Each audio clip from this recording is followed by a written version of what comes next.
The back rent you owe my father is $192,000, and that's before we calculate interest and property damage. Judge Harrison's words hung in the courtroom air as my ex-husband Derek's smugness melted faster than ice in July. But what transformed his shock into pure terror was when my father stood up in the gallery and announced, "Actually, Your Honor, I'd also like to file criminal charges for fraud. He's been collecting rent from our tenants in the basement apartment for 8 years and keeping the money." Derek's lawyer, the expensive one he'd bragged would destroy me, frantically shuffled through papers while Derek himself gripped the defendant's table like it might save him from drowning. "What tenants?" Derek sputtered. "What fraud? That's my house." Judge Harrison raised an eyebrow. "Mr. Fitzgerald, you just spent 20 minutes telling this court how you've been the sole provider, maintaining your property, while your wife contributed nothing. Would you like to revise that statement?" I sat quietly beside my lawyer, Sarah Chen, watching 8 years of lies unravel like a cheap sweater. The house, our supposed marital home, had never been ours. It had always been Dad's, a fact Derek had somehow missed despite living there, renovating it, and apparently running a secret rental operation in the basement. "Your Honor," Derek's lawyer, Mr. Brennan, stood up, his $3,000 suit suddenly looking less impressive. "We need a recess. There's been a misunderstanding." "The only misunderstanding," Sarah interjected smoothly, "is that Mr. Fitzgerald believed he could claim ownership of property he never purchased, never inherited, and never had any legal right to. Here's the deed, dated April 2016, showing sole ownership by Martin Cross, my client's father." She handed copies to the judge and opposing counsel. I watched Derek's face cycle through confusion, anger, and finally, dawning horror. "Additionally," Sarah continued, "we have 8 years of bank records showing Mr. Fitzgerald collecting $2,000 monthly rent from the basement apartment, money that rightfully belongs to the property owner, Mr. Cross." "That's a lie." Derek shot to his feet. "There's no basement apartment." My father, all 72 years of him, stood up in the gallery. "Really, son? Then who's been living downstairs for the past 8 years? Ghosts." Judge Harrison gavelled for order. "Mr. Cross, you'll have your chance to speak. Mr. Fitzgerald, sit down." Derek collapsed into his chair. I could see his mind racing, probably trying to figure out how I discovered his secret. He'd been so careful, meeting the tenants when I was at work, depositing the rent into a separate account, filing taxes that I never saw. He probably thought he was brilliant. He hadn't counted on my dad playing the long game. "Your Honor," Sarah said, "I'd like to present Exhibit B, text messages between Mr. Fitzgerald and the current tenant, Ms. Jennifer Wu, discussing rent collection and property maintenance." Derek's phone. The one he'd guarded like Fort Knox throughout our marriage. The one he'd forgotten to wipe before turning it over during discovery because he was too focused on hiding his girlfriend's messages. Sarah read aloud.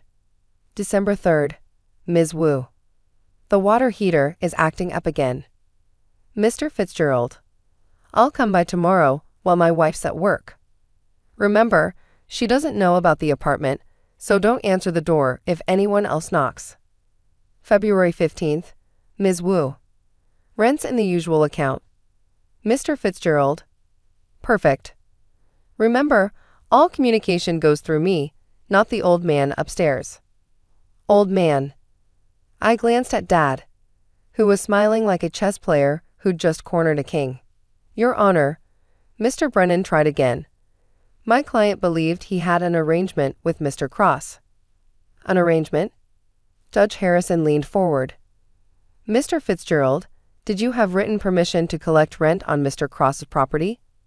Derek mumbled something. "Speak up, Mr. Fitzgerald." "No, Your Honor." "Did you have verbal permission?" Mr. Cross knew about it." My father stood again. "Your Honor, may I address that?" Judge Harrison nodded. "I absolutely knew about it," Dad said, causing Derek to look momentarily hopeful. I knew because I installed security cameras in the common areas 3 years ago, when things started going missing from my workshop. Imagine my surprise when I saw my son-in-law sneaking tenants in and out like a teenager breaking curfew. Derek went pale. But here's the interesting part, Dad continued. I didn't stop him. Want to know why? The courtroom was silent. Because my daughter called me crying one night, saying Derek wouldn't let her see the bank statements. Said he was handling all the finances and she should just trust him. That's when I knew something was off. So I let him keep digging his hole while I documented everything. Dad, I whispered, but he wasn't done. 8 years of rent at $2,000 a month. That's $192,000 he stole from me. But more importantly, it's 8 years he lied to my daughter, telling her they were broke, making her work overtime while he pocketed $24,000 a year tax-free. I paid taxes on it. Derek protested. Sarah smiled. You did. Under what address? Because according to your tax returns, you only reported income from your salary and investments. Nothing about rental income. Derek's lawyer put his head in his hands. Judge Harrison looked through the documents. Mr. Fitzgerald, setting aside the rent issue for a moment, you've been claiming in these divorce proceedings that the house is marital property. You've stated under oath that you purchased it with your inheritance from your grandmother. Is that correct? Aye. There might have been some confusion. Yes or no, Mr. Fitzgerald? Did you testify that you purchased this house? Yes. Yet the deed clearly shows Mr. Cross as the owner, purchased before you even met Ms. Cross. How do you explain this? Derek looked at his lawyer desperately. Mr. Brennan stood. Your Honor, my client may have been confused about the technical ownership. Confused? Judge Harrison's voice could have frozen fire. Counselor, your client submitted financial documents claiming ownership of a property worth $450,000.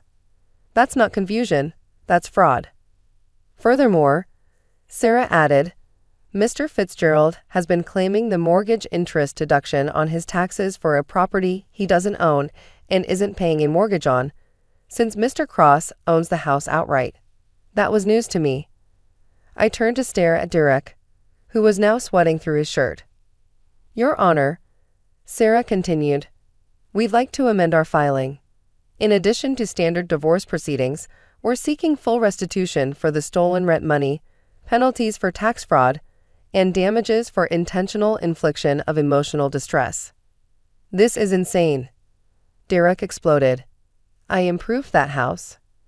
I renovated the kitchen, finished the basement, maintained everything. With whose money? Dad asked from the gallery. My money. Really? Sarah pulled out another document. Because these receipts show all renovation materials were purchased with Ms. Cross's credit card. The one you had access to but told her was maxed out from household expenses. I remembered those conversations. Derek insisting we couldn't afford dinner out because we were over budget, while apparently funding renovations with my credit and keeping rent money for himself. Your Honor, Mr. Brennan made one last attempt. Perhaps we could discuss a settlement. A settlement? Judge Harrison looked incredulous. Mr. Brennan, your client has admitted to fraud, theft, and perjury in my courtroom. The only settlement he should be discussing is with the district attorney. Derek turned to me then, his eyes pleading. Grace, baby, tell them this is a misunderstanding. You know I love you. You know everything I did was for us. I stood for the first time since entering the courtroom. For us? You told me we couldn't afford to have a baby because money was too tight. You made me sell my grandmother's jewelry to help with bills. You convinced me to skip my brother's destination wedding because we couldn't afford it. All while you were collecting $2,000 a month in stolen rent. It wasn't stolen. I maintained the property. You maintained it with my money, my credit cards, while telling me I was bad with finances and needed you to handle everything. Sarah put a gentle hand on my arm, and I sat back down, shaking. Judge Harrison had seen enough. Here's my ruling. The house located at 47 Maple Drive is and has always been the sole property of Martin Cross. Mr. Fitzgerald has no claim to it and must vacate within 30 days. 30 days? Direct protested. Where am I supposed to go? That's not the court's concern. Furthermore, Mr. Fitzgerald will pay Mr. Cross $192,000 in back rent, plus interest at the statutory rate. He will also pay Ms. Cross the full balance of credit card charges related to home improvements. She looked at Sarah, who supplied $47,000. $47,000 in credit card charges, plus interest and penalties. The divorce is granted on grounds of fraud and financial abuse. Ms. Cross is awarded all marital assets except Mr. Fitzgerald's personal belongings and vehicle. But that's everything. Direc's voice cracked. The bank accounts, the investments. The bank accounts funded by stolen rent money? The investments made while telling your wife you were broke. Yes, Mr. Fitzgerald, that's everything. Your Honor. Sarah spoke up. There's also the matter of criminal charges. Judge Harrison nodded. I'm referring this case to the district attorney for prosecution on charges of fraud, theft, tax evasion, and perjury. Mr. Fitzgerald, I suggest you retain criminal counsel. Derek slumped in his chair, defeated. His lawyer was already packing up, probably calculating how to get paid since Derek's assets were about to be frozen. As we left the courtroom, Dad caught up to us in the hallway. You okay, sweetheart? You knew, I said, not sure if I was angry or amazed. You knew for 3 years and didn't tell me? Would you have believed me? Or would Derek have convinced you I was a meddling old man trying to break up your marriage? He took my hands. I needed evidence. Solid, undeniable evidence. Besides, you weren't ready to leave 3 years ago. He was right. 3 years ago, I was still believing Derek's lies, still thinking I was the problem, still trying to make him happy. The tenants, I said suddenly. Jennifer Wu, is she real? Dad chuckled. Very real. Lovely woman, accountant. She's been documenting everything too, hoping someone would eventually help her. Turns out Derek's been overcharging her and pocketing the difference from what you told her the rent was. How much was he really supposed to charge? $1,500. He's been telling her the rent was $2,000 and keeping the extra $500. Another $6,000 a year. My head spun with the math of Derek's deceptions. Grace, Sarah touched my arm. We need to freeze the accounts immediately, before he can move any money. We spent the next 2 hours at the bank, securing accounts I didn't even know existed.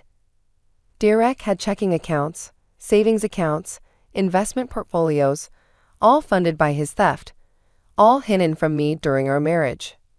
The total was staggering. $380,000. How? I asked the bank manager. How did I not know about any of this? The accounts were in his name only, she explained. And all statements were electronic, going to an email address you probably didn't have access to. By the time we finished, word had gotten out. My phone was buzzing with texts from mutual friends who'd been in the courtroom gallery. Derek's sister called, screaming about family loyalty, until I told her about the theft, and she went quiet. That evening, I sat in my apartment, my temporary apartment, since I'd moved out of Dad's house thinking Derek and I owned it, and tried to process everything. 8 years of marriage built on lies. 8 years of feeling like a failure because we were struggling financially. 8 years of Derek's generosity to his friends, his expensive hobbies, his insistence that I was bad with money, while he literally stole from my father. Dad arrived with Chinese takeout and a bottle of wine. Figured you might not feel like cooking. We ate in companionable silence until I finally asked, "Why didn't you ever say you owned the house? Even before Derek?" He sighed. "Your mother and I bought that house when you were 2. When she died, I couldn't bear to live there alone. So I rented it out.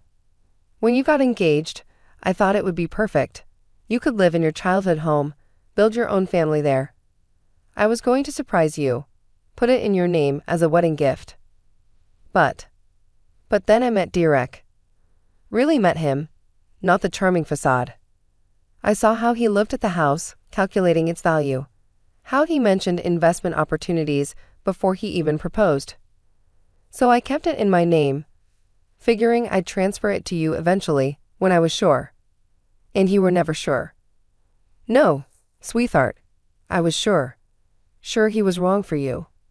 But you loved him, and I had to let you figure it out yourself. The fortune cookies arrived with the check.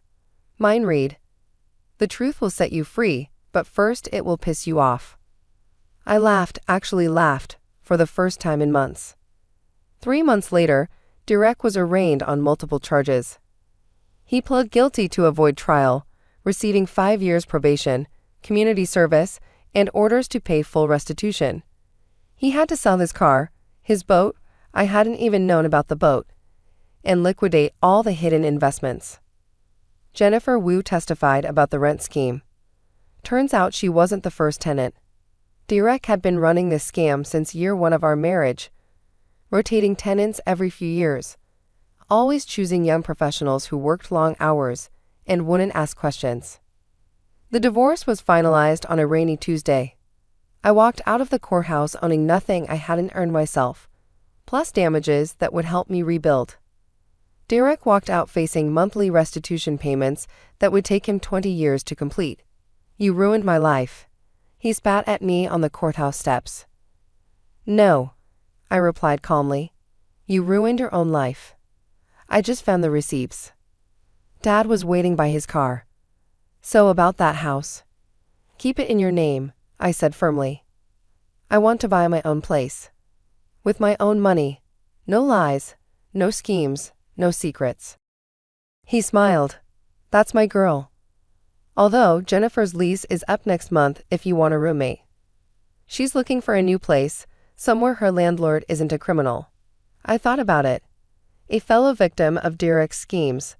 Someone who understood the betrayal, sharing a fresh start. Give her my number, I decided.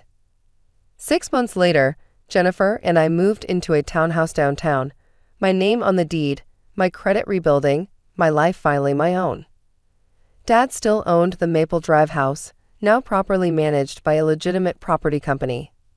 Derek, last I heard, was living with his mother, working 2 jobs to make restitution payments, and telling anyone who'd listen that his ex-wife had trapped him. But I had the receipts that said otherwise. All $192,000 worth of them. I left without a word. No dramatic speech, no slammed door, no note on the kitchen counter. Just me, a suitcase, and a Greyhound ticket to anywhere that wasn't there. My name is Tatum, and that was 7 years ago. 7 years since I walked away from Clay and the bruises he left on my ribs that spelled out his name in purple and yellow.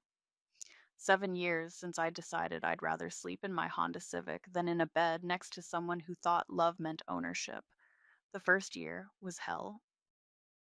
I waited tables at a truck stop diner where the coffee was burnt and the customers grabbed at more than just their checks.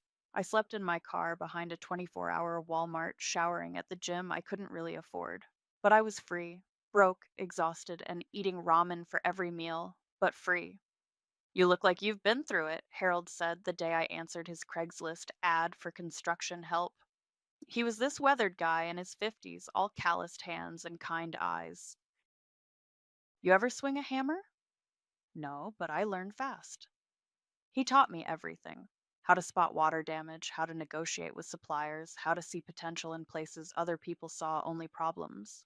My first flip was a foreclosure that looked like a crime scene. I bought it for $12,000 with every cent I had scraped together. "This place is a disaster," Harold said, kicking at the rotted floorboards. Good thing I like fixing disasters. It took me 8 months and more YouTube tutorials than I care to admit, but I sold that house for $43,000. The profit felt like winning the lottery. I reinvested every penny, then did it again. And again. By year 3, I had my own crew. By year 5, I owned 17 properties across 3 counties. By last month, my portfolio was worth $4.2 million. But my mother still called it a cute hobby. "Tatum, honey, when are you going to get a real job?" Jacqueline asked during my last visit, sipping wine in the living room of the condo I had bought her. All this house flipping nonsense, it's not sustainable. I looked around at the marble countertops, the custom cabinetry, the view of the lake that cost me 6 figures. Mom, I just closed on a commercial property downtown. The renovation contract alone is worth more than most people make in 5 years. She waved her hand dismissively. That's nice, dear. But what about your future? Your security? My security was sitting in multiple bank accounts, investment portfolios, and real estate holdings that generated more passive income than she'd ever seen. But I didn't say that. I never said that. Instead, I handed her the deed to the condo. This is yours now, free and clear. For just a moment, her face softened. Tatum, I. This is too much. You're my mother. You deserve to be comfortable. She hugged me then, and I let myself believe that maybe, finally, I had done something that made her proud. Maybe this gesture would bridge the gap that had existed between us since I was a kid, since she chose every boyfriend over me, since she made it clear that my feelings were always secondary to keeping the peace. I love you, sweetheart, she whispered. I love you too, Mom. I left feeling lighter than I had in years. The next morning, I flew to Denver for a property inspection that would keep me away for 10 days. 10 days to finalize the biggest deal of my career. 10 days to prove to myself that I had built something real, something lasting. 10 days that would change everything. I got back on a Thursday evening, exhausted but victorious. The Denver property was mine, and the renovation plans were already approved. I pulled into my driveway, grabbed my suitcase from the trunk, and walked up to my front door. The house felt different the moment I stepped inside. Not wrong exactly, but occupied. Like someone had been breathing my air, walking on my floors, existing in my space. I set down my suitcase and listened. That's when I heard it. A laugh I recognized, coming from the guest room down the hall. A laugh that made my blood freeze and my hands shake. Clay's laugh. I stood there in my own entryway, keys still in my hand, listening to my abusive ex boyfriend's voice drifting through my house like smoke. Like poison. He was here, in my home, in my sanctuary. And somehow I knew exactly who had let him in. I didn't storm down the hall. I didn't scream or throw things or demand explanations. Instead, I did what 7 years of building a business empire had taught me to do. I documented everything. I pulled out my phone and started recording. Clay's voice carried clearly through the guest room door, talking to someone on speaker. Yeah, man, this place is sick. She's got a wine fridge that costs more than my car used to.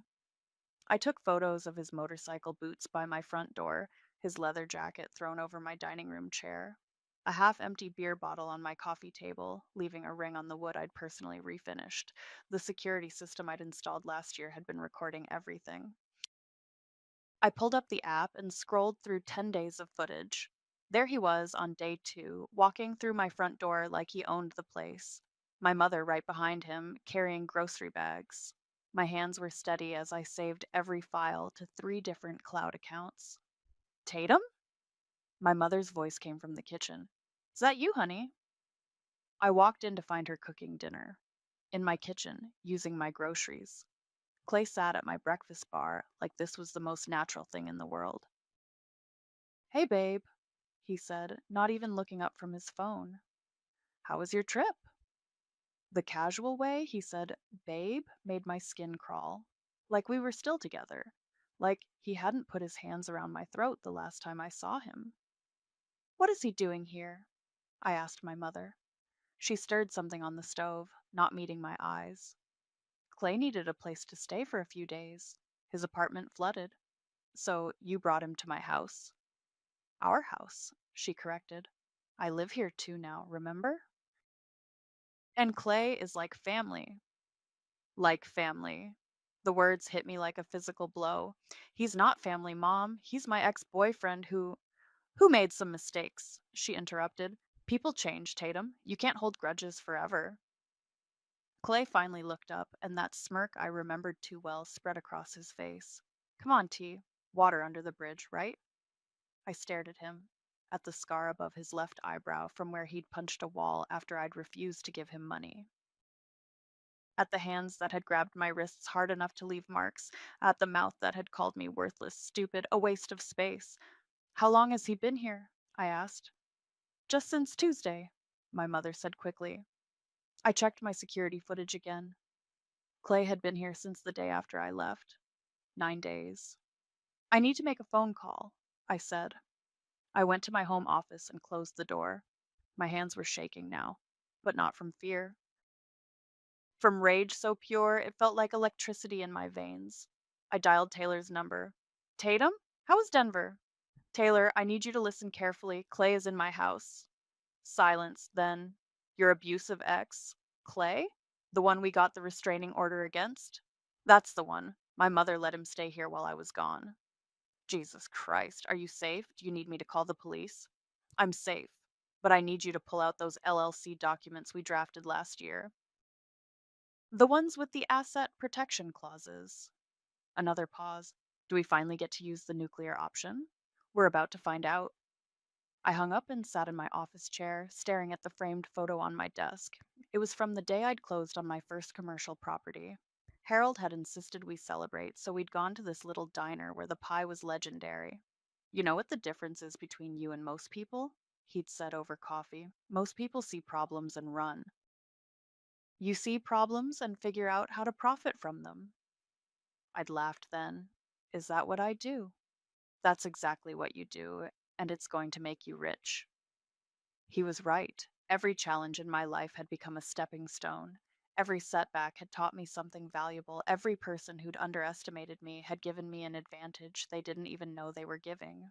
Now my mother and Clay had just handed me the biggest advantage of all. I opened my laptop and started typing.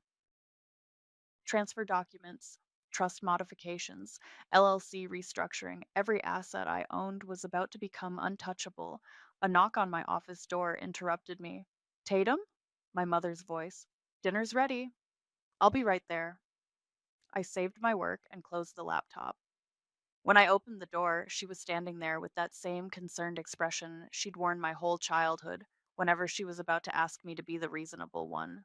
Honey, I know this is awkward, but Clay really has changed. He's been going to therapy and.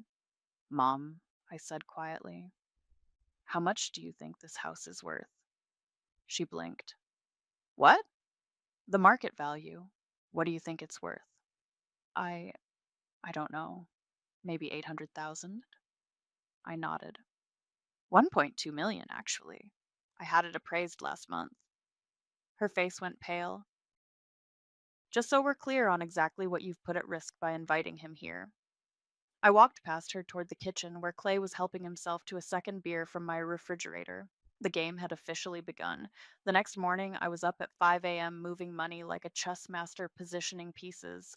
Every property, every investment account, every business asset got shuffled into a web of LLCs so complex it would take a team of forensic accountants months to untangle. My phone buzzed. A text from my sister Serenity. Mom says you're acting weird. She's worried about you. I screenshot the message and kept working. By noon, I had transferred ownership of 17 properties into shell companies.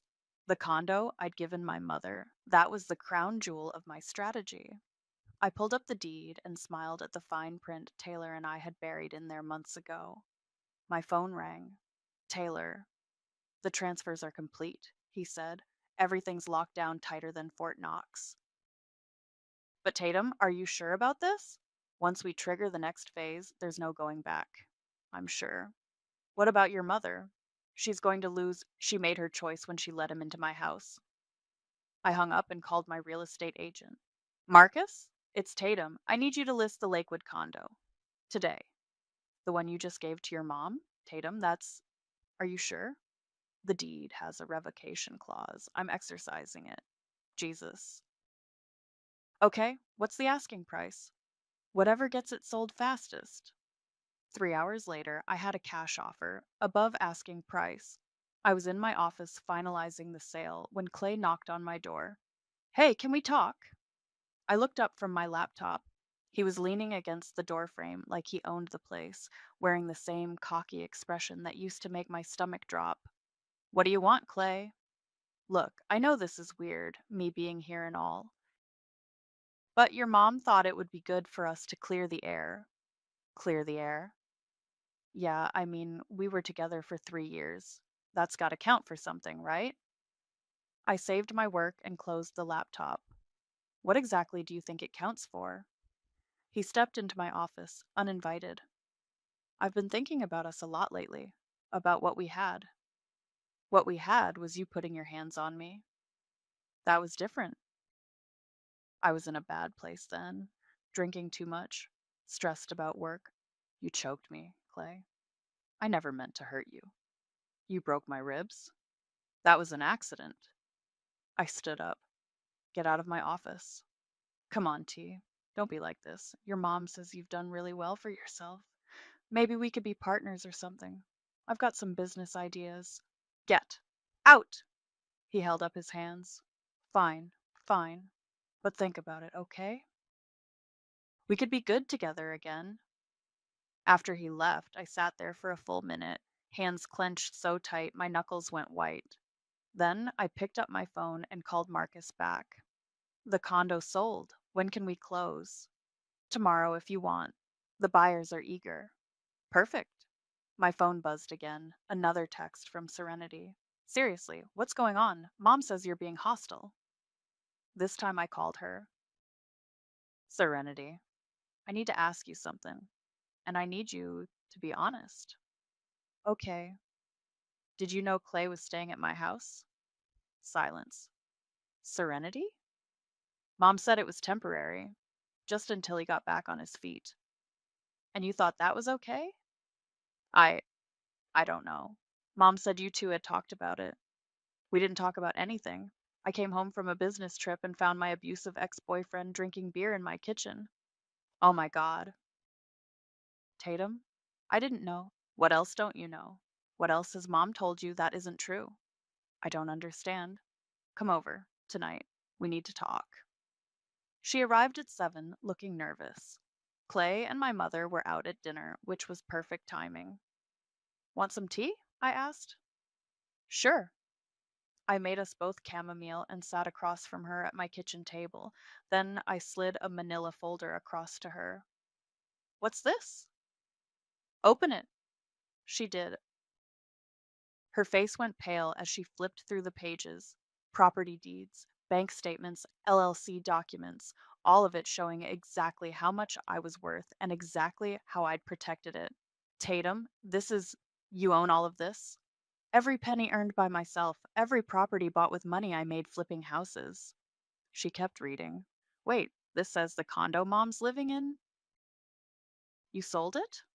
This afternoon. But where will she live? That's not my problem anymore. Serenity looked up at me, tears in her eyes. I don't understand what's happening. What's happening is that I'm done being the family ATM. I'm done being treated like my success is just luck. And I'm done having my boundaries violated by people who think they're entitled to what I've built. But she's our mother. Our mother chose Clay over me. Again, Serenity flipped to the last page of the folder. Her eyes widened. This trust document, it only has your name on it. That's right. You moved everything, every asset, every property, everything. I protected everything. She was quiet for a long time, just staring at the papers. Finally, she looked up at me. Mom's going to lose her mind when she finds out. Probably. The condo closes tomorrow? Tomorrow. Serenity closed the folder and pushed it back across the table. Good. I blinked. Good? She lied to me, Tatum, about you agreeing to let Clay stay here, and if she lied about that. She trailed off, then met my eyes. What else has she lied about? That was exactly the question I'd been hoping she'd ask. The condo closed at 10 a.m. on Friday. By 10:15, my mother was calling me, screaming. What did you do? What did you do? I put her on speaker and kept working at my laptop. I exercised a legal clause in the deed. You can't just sell my home. It was never your home. It was a gift with conditions. Conditions you violated. This is insane. You're punishing me because I helped someone in need. I'm protecting my assets because you let my abuser into my house. The line went quiet for a moment. Then, I'm calling a lawyer. She hung up. 2 hours later, Serenity called. She did it. She actually called a lawyer. What did they say? That she has grounds to sue you for half of everything. Something about family contribution and unjust enrichment. I laughed. Actually laughed. Let her try. Tatum, she's serious. She's telling everyone you've lost your mind. Aunt Patricia called me crying, saying you've become greedy and heartless. What did you tell her? That she doesn't know the whole story. That afternoon, I got a call from my cousin Derek. Tatum, what the hell is going on? Mom says you kicked Aunt Jacqueline out on the street. I sold a property I owned. That's not what I heard. I heard you're being vindictive because she tried to help Clay get back on his feet. Derek, Clay broke my ribs. He choked me unconscious. Would you want him staying in your house? Silence. That's what I thought. But the calls kept coming. Family members, family friends, people from church, all of them with the same message. I was being unreasonable. I was being cruel. I was being ungrateful to the woman who raised me. By Sunday, my mother had retained a lawyer named Patricia Hoffman who specialized in family disputes and asset recovery. The demand letter arrived Monday morning. Taylor read it to me over the phone. She's claiming that she provided emotional and financial support during your business development phase and that this constitutes a partnership interest in your assets. She wants 50% of everything. Emotional and financial support. That's what it says. Taylor, she never gave me a dime. She told me I was wasting my time. She called my business a hobby. I know, but she's got Clay backing up her story. Of course she does. There's more. She's claiming the condo sale was fraudulent because she was a tenant with rights. She never paid rent. Doesn't matter. She's saying you created an illegal eviction situation. I hung up and called Serenity. We need to talk. Tonight. She came over at 8, looking exhausted. This is getting ugly, she said. Mom's telling everyone you've had some kind of breakdown. She says the success went to your head. What do you think? I think she's scared. And when Mom gets scared, she gets mean. I poured us both wine and sat down across from her. Serenity, I need to ask you something, and I need you to really think before you answer. Okay. When I was starting out, when I was living in my car and working at the diner, did Mom ever send me money? She frowned. I I thought she did. She always said she was helping you. Did you ever see her send anything? A check, a money order, anything? No, but what about when I bought my first house? Did she help with the down payment? She said she did. But did you see it happen? Serenity was quiet for a long time. No.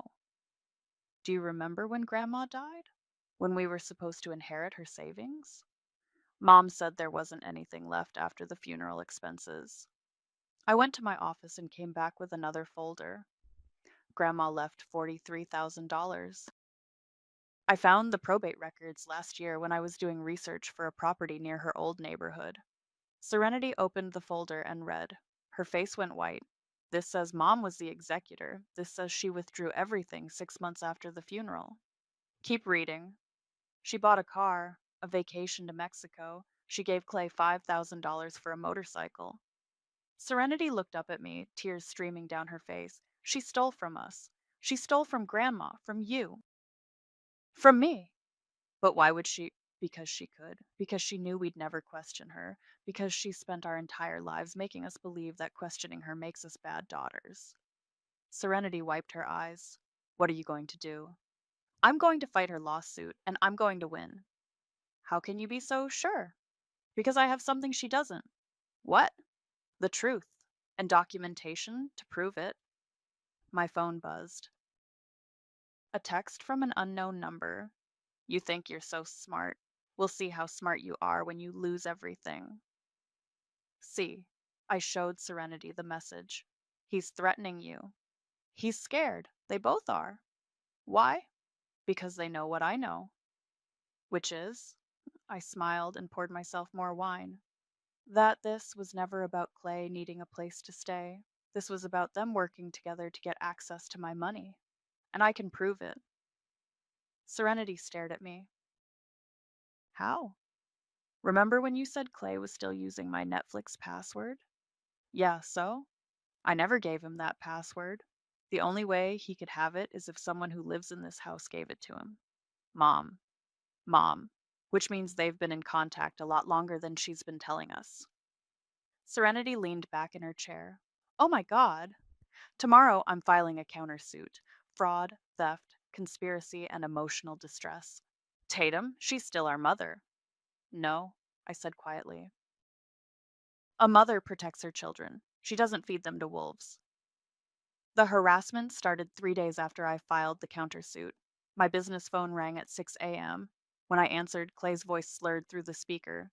You think you can destroy people and get away with it? I hung up and immediately called my security company. I need cameras installed everywhere today.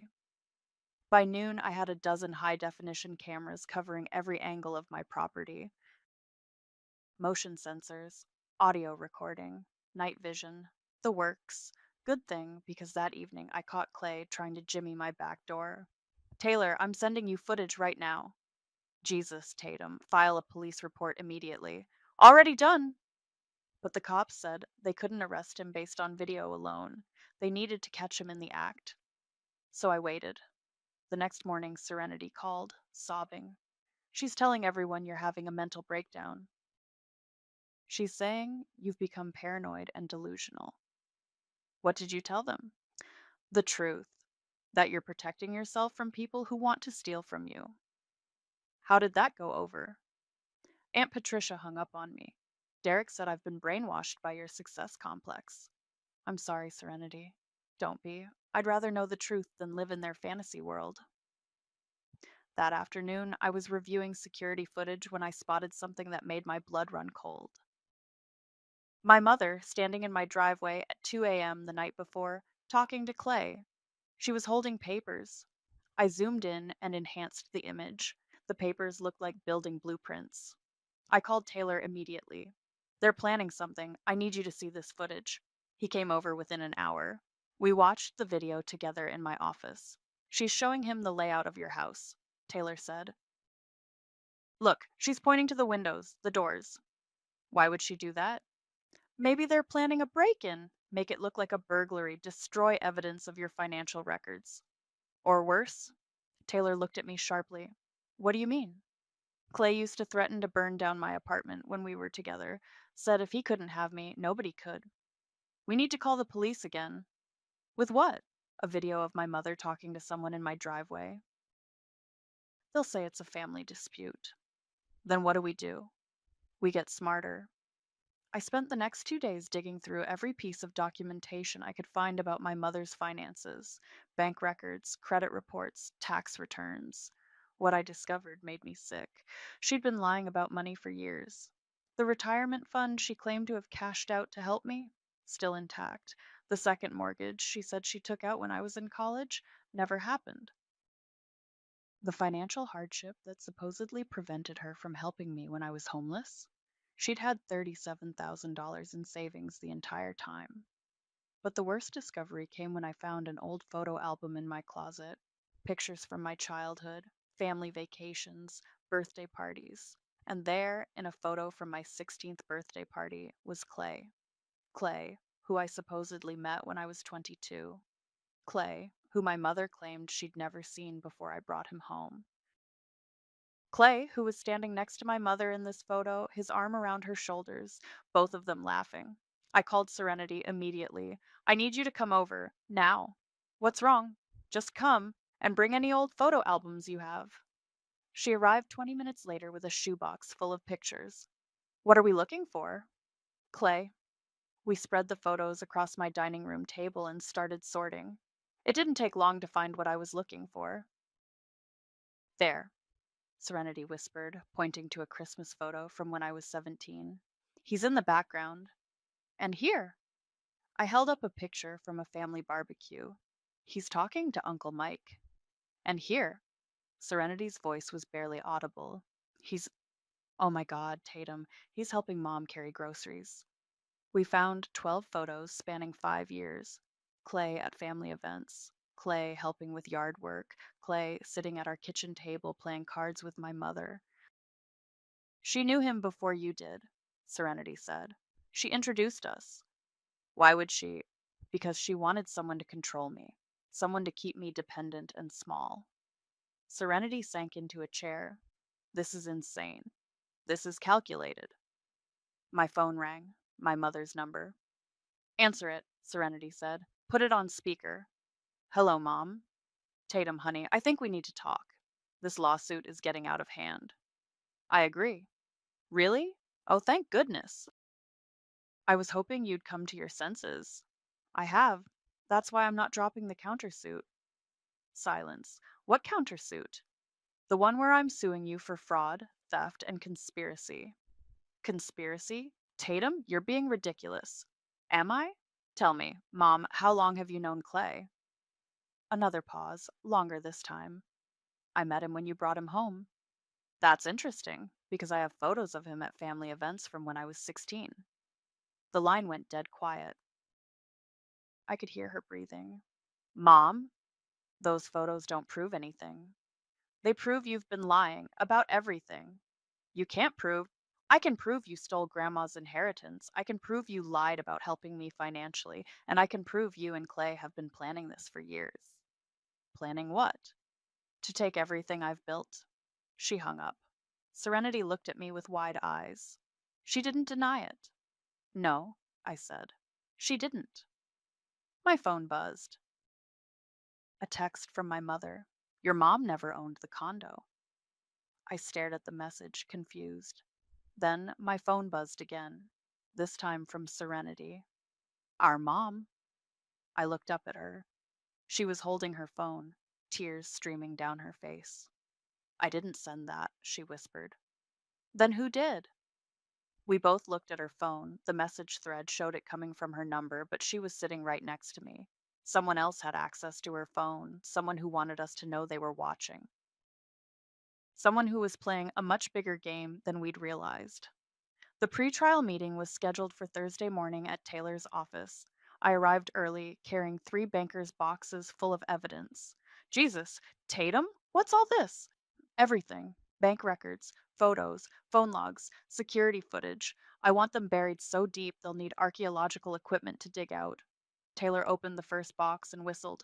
This is comprehensive. I don't do anything halfway.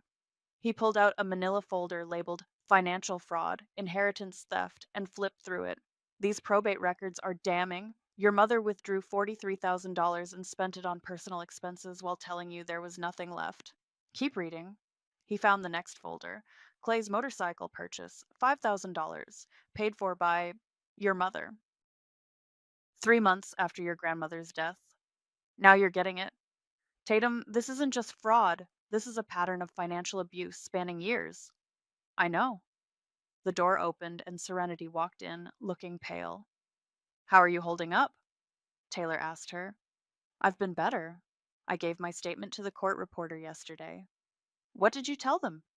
Everything. The lies about helping Tatum financially, the inheritance theft.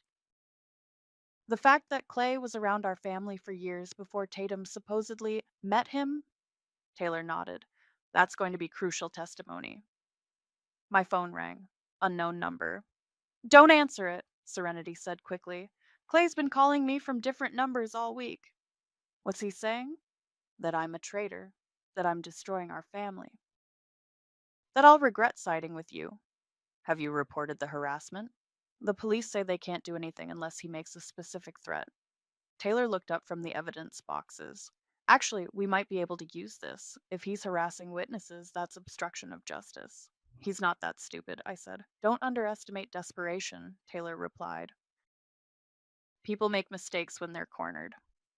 As if on cue, my phone buzzed with a text from Clay. See you in court, babe. Hope you're ready to lose everything. I showed it to Taylor. Screenshot that. Send it to me immediately. Why? Because he just threatened you via text message. That's evidence of intimidation. An hour later, we were walking through the courthouse for the final pretrial conference.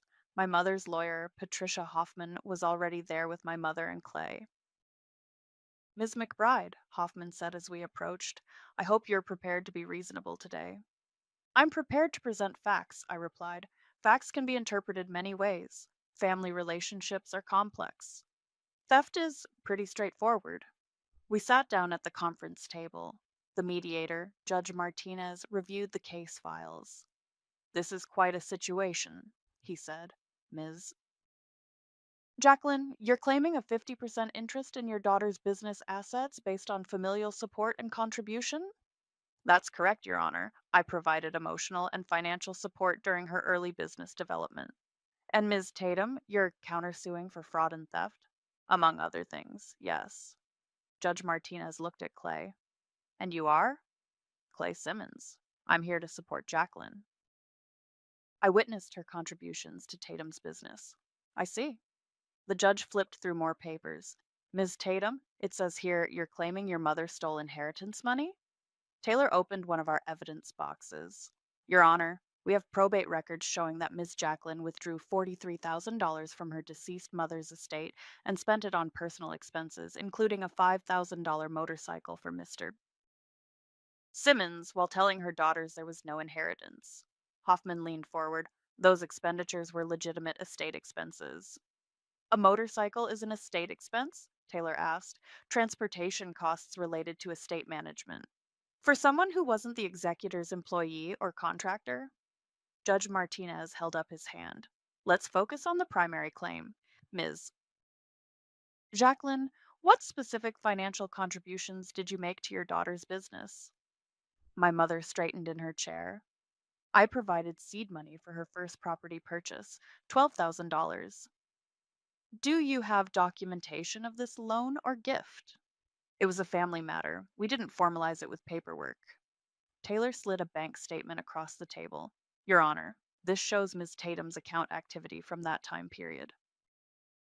The $12,000 came from a personal loan she took out using her car as collateral. There's no deposit from any family member. Hoffman looked flustered. Financial support takes many forms: housing, emotional support, guidance. Ms. Tatum was homeless during this period, Taylor interrupted, living in her car. Her mother provided no housing assistance. That's not true, my mother snapped. She could have come home any time, to the home where her abusive boyfriend was welcome. Serenity's voice cut through the room. Everyone turned to look at her. She'd been quiet until now, but her face was flushed with anger. Serenity, please, my mother said. You don't understand. I understand that you let the man who broke my sister's ribs sleep in her house. I understand that you've been lying about money for years. And I understand that you knew Clay before Tatum ever met him. Hoffman whispered something to my mother, but Clay leaned forward. You little Mr. Simmons, Judge Martinez said sharply, you'll keep quiet or you'll be removed from this room. Taylor pulled out another folder. Your Honor, we have photographic evidence showing Mr. Simmons at family events years before Ms. Tatum claims to have met him. This suggests a pre-existing relationship and possible conspiracy. That's ridiculous, Hoffman said. You can't prove conspiracy based on old photographs.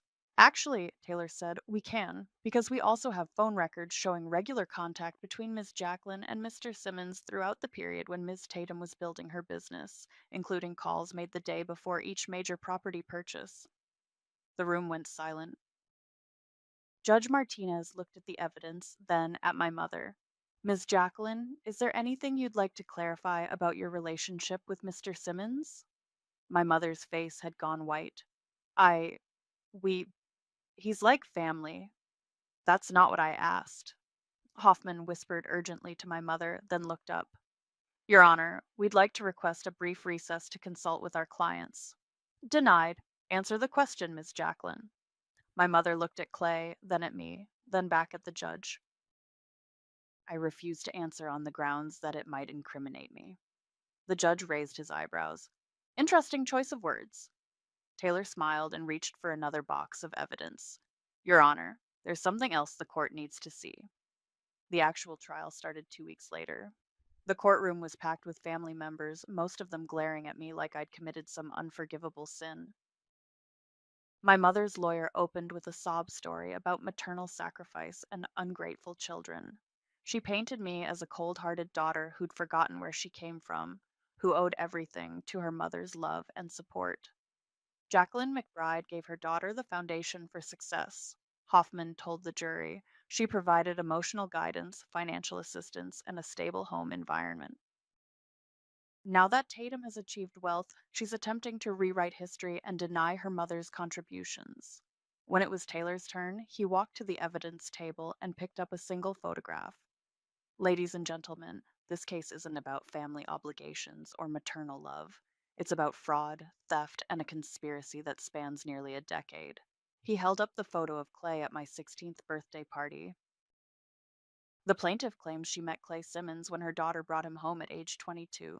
This photograph proves that's a lie. Mr. Simmons was present at family events for years before that alleged first meeting. Murmurs rippled through the courtroom. Furthermore, Taylor continued, we will show that Ms. Jacqueline stole $43,000 from her deceased mother's estate, money that rightfully belonged to her daughters. She used this stolen money to fund a lifestyle that included purchasing expensive gifts for Mr. Simmons. He walked over to our evidence table and picked up a stack of bank records. We will prove that every claim of financial support was fabricated, that Ms. Tatum built her business empire with zero assistance from her mother, and that this lawsuit is nothing more than an attempted theft of assets earned through years of hard work and sacrifice. The first witness was my mother.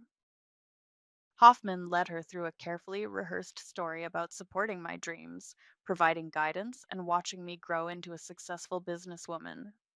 I always believed in Tatum, she said, dabbing her eyes with a tissue. Even when others doubted her, I was there. And did you provide financial assistance during her early business ventures?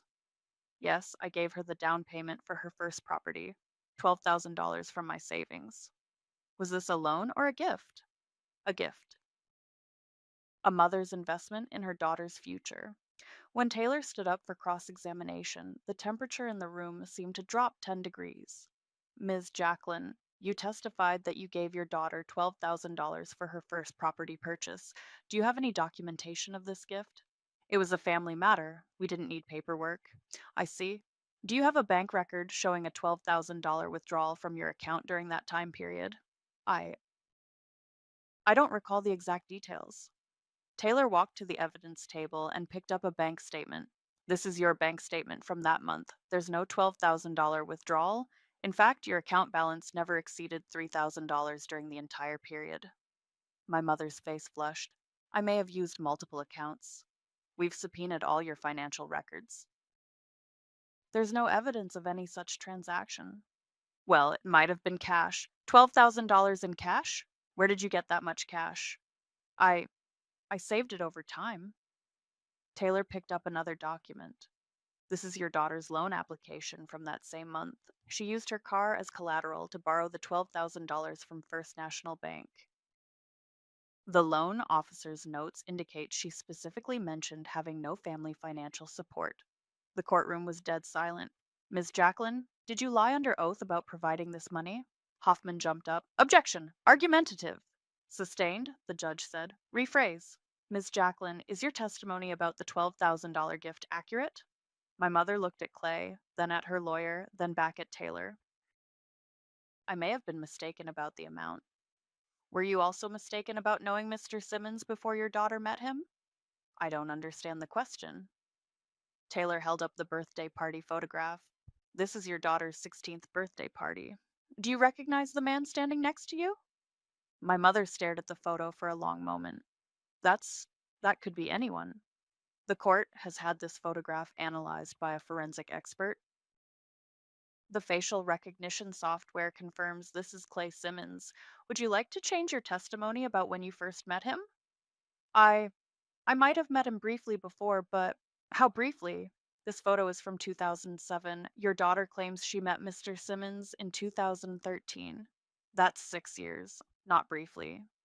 Hoffman was whispering urgently to my mother, but Taylor wasn't finished. Ms. Jacqueline, are you familiar with the name Colton William Wright? My mother went completely white. I. What? Colton William Wright. Does that name mean anything to you? No, I've never heard that name. Taylor walked to the judge and handed him a document. Your Honor, this is a lease agreement for the Lakewood condo that Ms. Jacqueline was living in. The lease is signed by someone named Colton William Wright, claiming to be the property owner. The judge examined the document.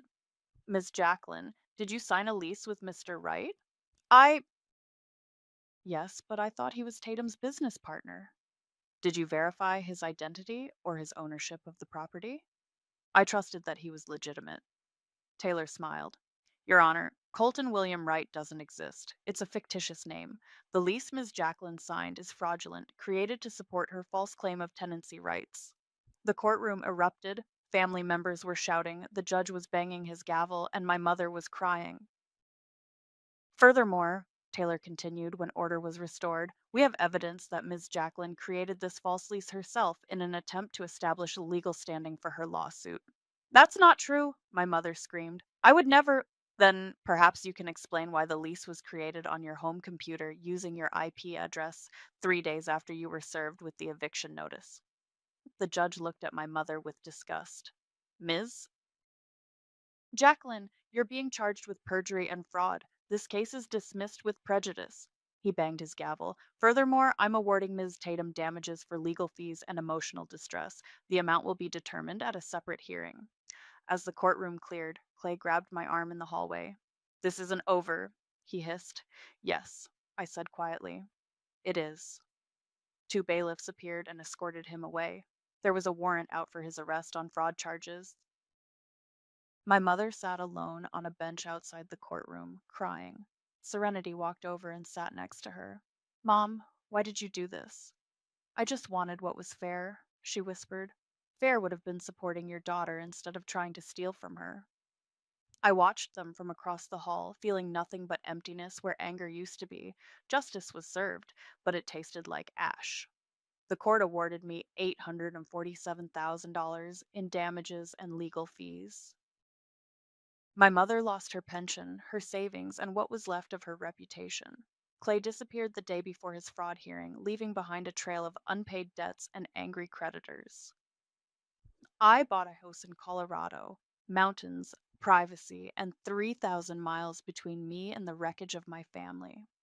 Serenity visited me on a Tuesday in October carrying a small wrapped box. I found this when I was cleaning out Mom's storage unit, she said, setting it on my kitchen counter.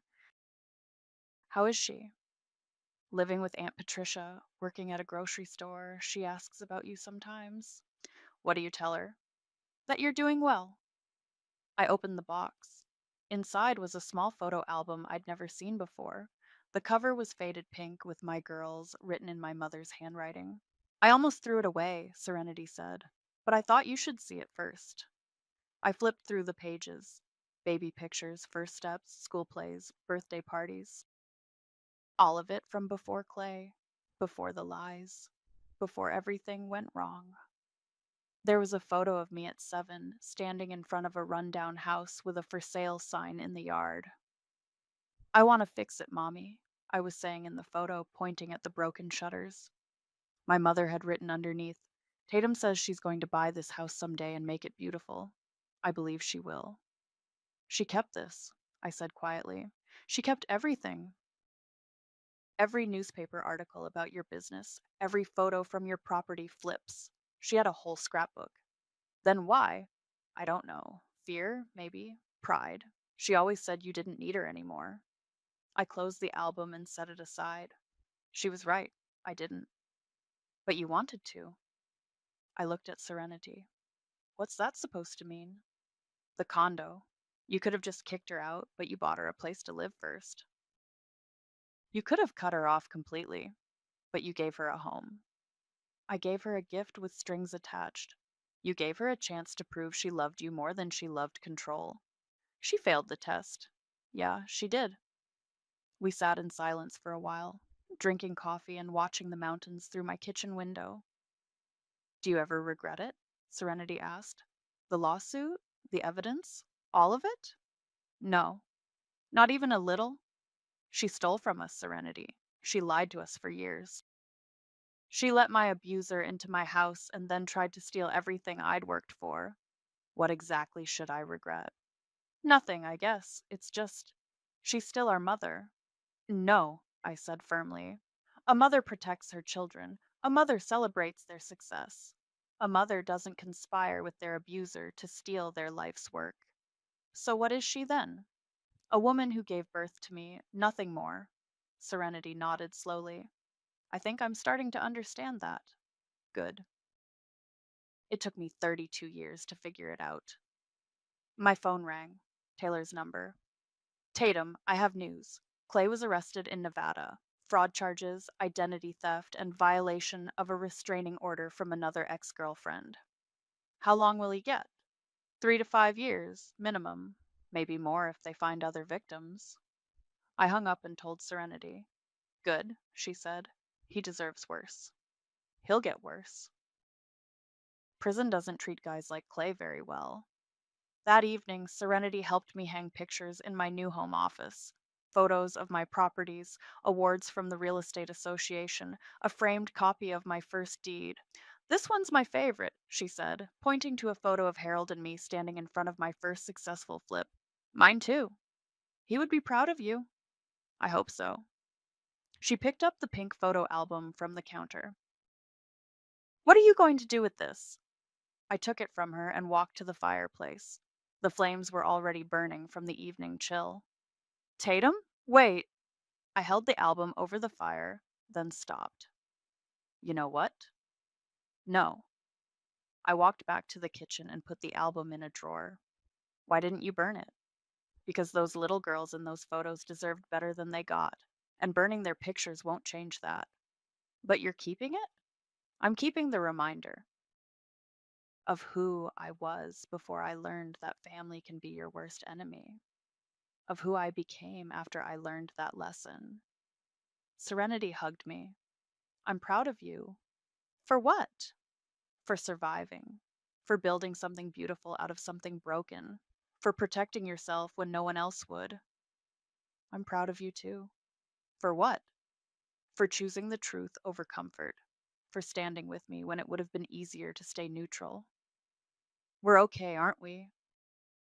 You and me? We're better than okay. We're free. After Serenity left, I sat on my porch watching the sunset paint the mountains purple and gold.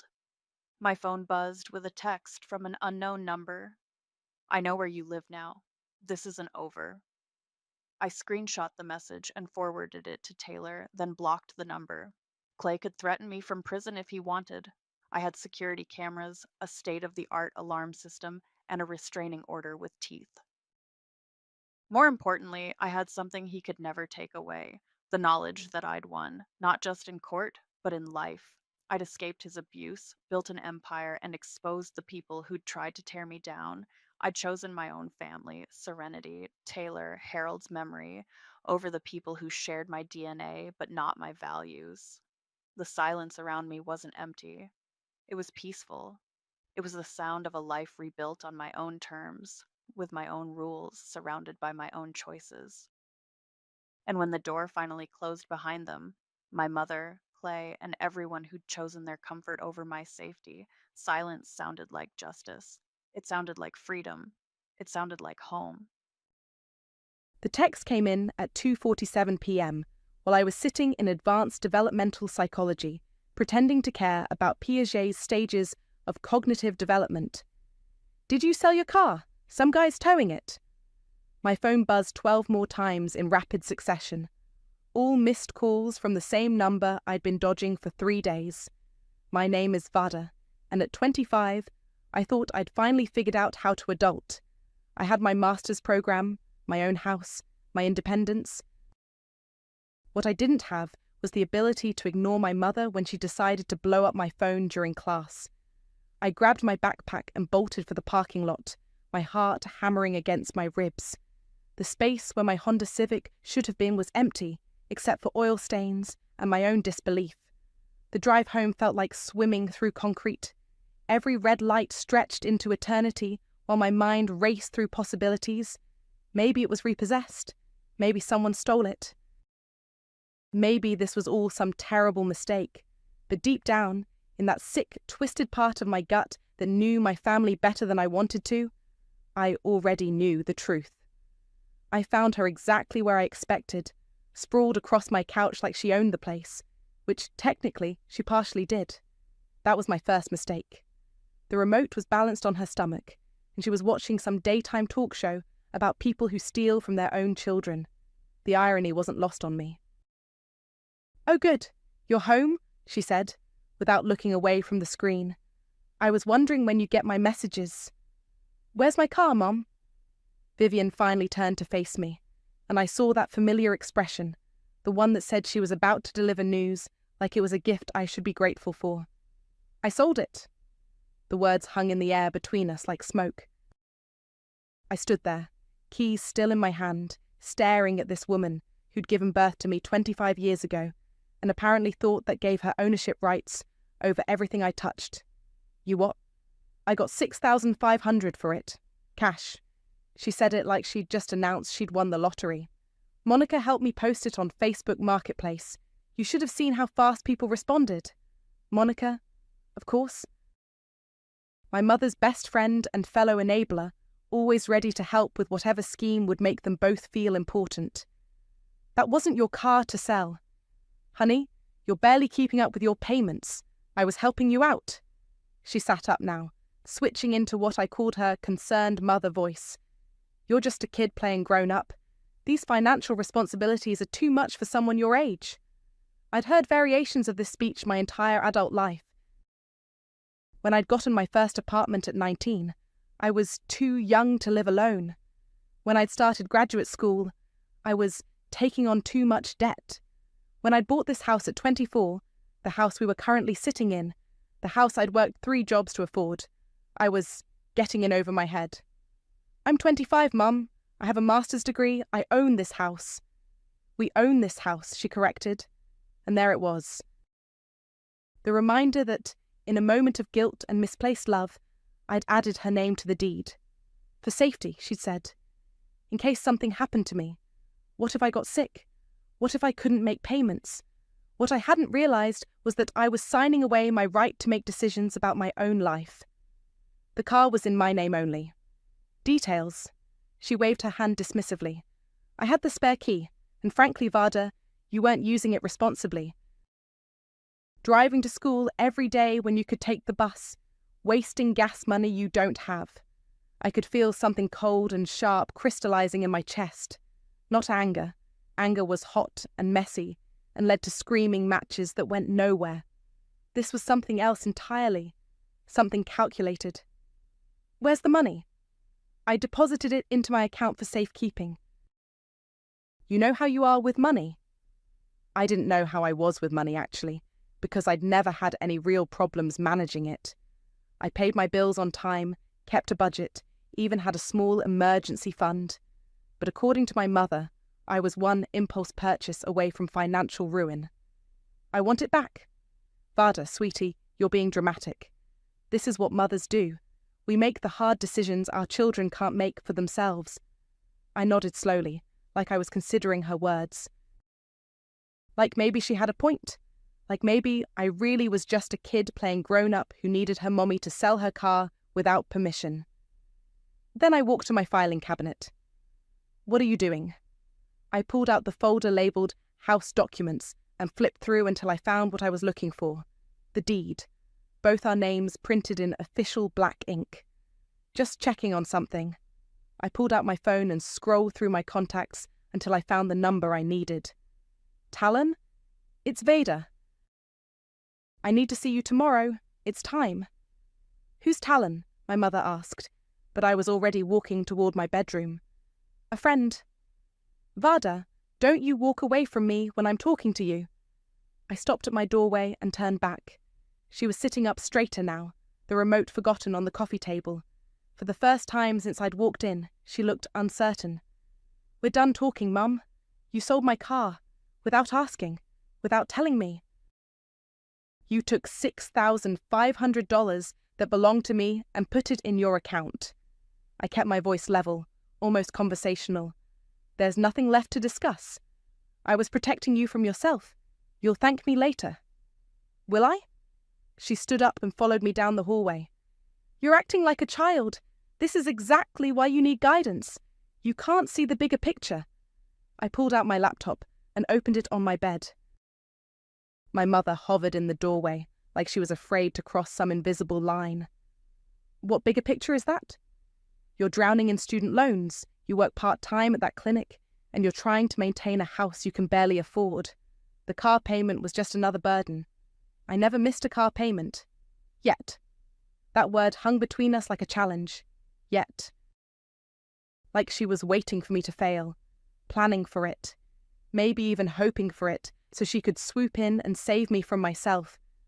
I started typing, pulling up websites I hadn't visited in months, legal aid sites, property law forums, real estate attorneys in our area. What are you doing? Research. For what? I looked up at her then, really looked at her. At 53, my mother was still beautiful in that sharp, angular way that made people pay attention. But there was something else there now, something I'd been too close to see clearly. A hunger. Like she fed off being needed, off being the one with all the answers. Tell me about the Facebook post. What about it? What exactly did you and Monica post? She shifted uncomfortably. Just the car. We said it was well maintained, low mileage. Show me. I don't have to show you anything. I'm your mother. Show me the post, Mum.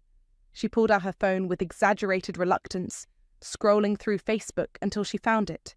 She held the screen toward me, and I took the phone to read it properly. 2018 Honda Civic, excellent condition, one owner, must sell due to family emergency. $6,500 firm. Family emergency? It was just to make people respond faster. Everyone knows emergency sales get more attention. I scrolled down to read the comments. Dozens of them. People asking about mileage, accident history, availability for viewing, and then I saw something that made my blood freeze. Monica posted about my dining room table too. What? I turned the phone screen toward her. There it was, in the comments section. Monica had replied to someone asking about furniture. Actually, we have a beautiful dining set available too. Real wood, seats 6. Message me for details. She's selling my furniture? Now, Vada, let's not jump to conclusions. My furniture, that I bought, with my money, in my house. Our house. No. I stood up and handed her phone back. My house, that I bought, that I pay the mortgage on, that I pay the utilities for, that I maintain and repair and insure. Your name might be first on the deed, but mine is there too. That makes me an owner. Does it?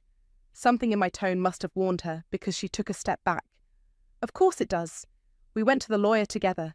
You insisted on adding me. You insisted I add you. You said it was for safety, in case I got sick or hurt or couldn't make decisions for myself. Exactly. And look how right I was. You're making terrible financial decisions. Someone needs to step in. Someone like you. Yes, someone like me. I closed my laptop and stood up. Get out of my room. Vada? Get out of my room, get off my couch, and get out of my house. This is my house too. We'll see about that. She stared at me for a long moment, and I saw something flicker across her face. Not anger, not hurt, fear. You can't kick me out. I live here. You visit here. Your mail still goes to your apartment across town. Your driver's license still lists your old address. You crash on my couch when you don't want to be alone. I gave up my lease to help you with expenses. You gave up your lease because you couldn't afford it anymore. There's a difference. She opened her mouth to argue, but I was already walking past her toward the front door. I want you gone when I get back. Where are you going? I grabbed my keys, my house keys, since I no longer had car keys, and my wallet. To get my car back. You can't. I already signed the title over. I paused with my hand on the doorknob. To who? Some college kid. He paid cash and drove it away this morning. What's his name? I don't remember. Mum, what's his name? Tyler something. Tyler? Morrison? Morimoto? I don't know. Vader. It's done. I walked outside and called an Uber. While I waited, I called Holden. Hey, can you do me a favour? I need you to search Facebook Marketplace for anyone selling a 2018 Honda Civic today. Blue, license plate starts with 7G. Why would I? Oh no. What did she do? Just find the car, Holden, please. On it. And Vada, I'm sorry.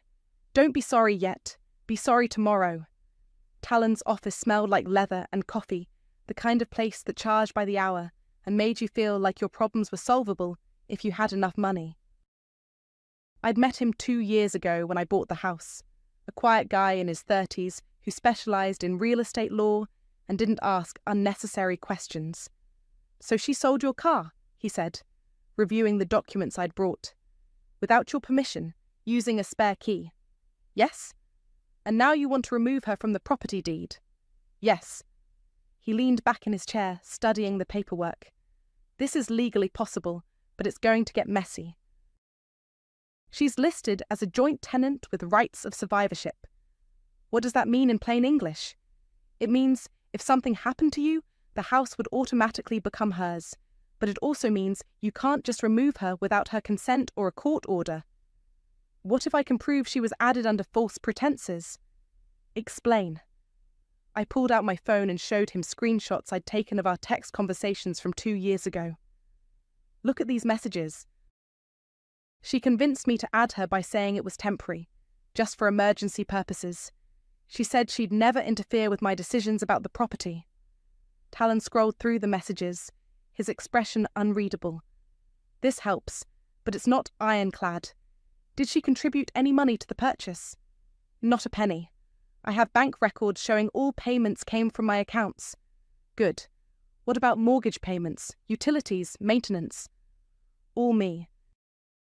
I can prove everything. He was quiet for several minutes, reading through documents and making notes. Finally, he looked up. There's another option.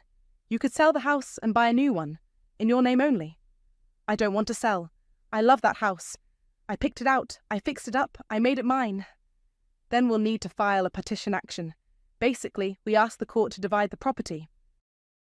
Since you can prove you paid for everything, and she was added for convenience only, there's a good chance the judge will award you full ownership.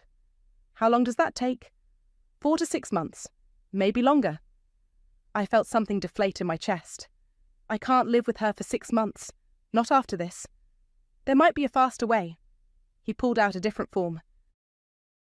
If she's willing to sign a quitclaim deed voluntarily, we could have this resolved in a week.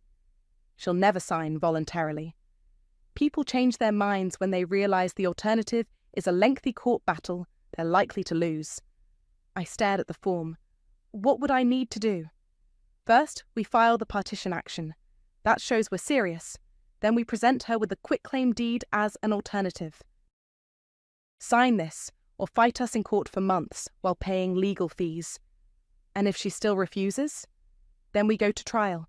But Vada, based on what you've shown me, you have a strong case. You paid for the house, you pay all the expenses, and you have documentation that she was added for emergency purposes only, not as a true co-owner. I signed the retainer agreement and wrote him a check for $3,000, money I'd been saving for a vacation I'd probably never take now. How soon can we file? I'll have the paperwork ready by tomorrow morning. When I got home, my mother was still there, sitting at my kitchen table with a cup of my coffee and my laptop open in front of her. What are you doing? Looking at apartments for you. I found some nice places near campus that would be perfect for a graduate student. I'm not moving. Honey, be realistic. You can't afford this house without help. The mortgage alone is more than half your income. I walked over and closed the laptop. Get away from my computer.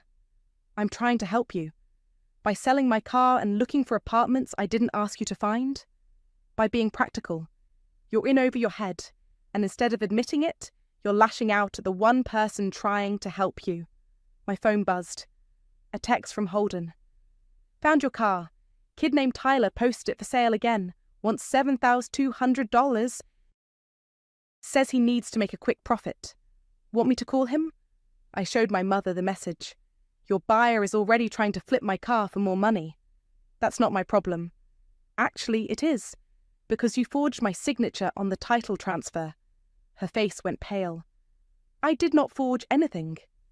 You signed my name without my permission. That's forgery. I had a spare key. That implies consent. For emergencies, not for selling my property. Vada, you're being ridiculous.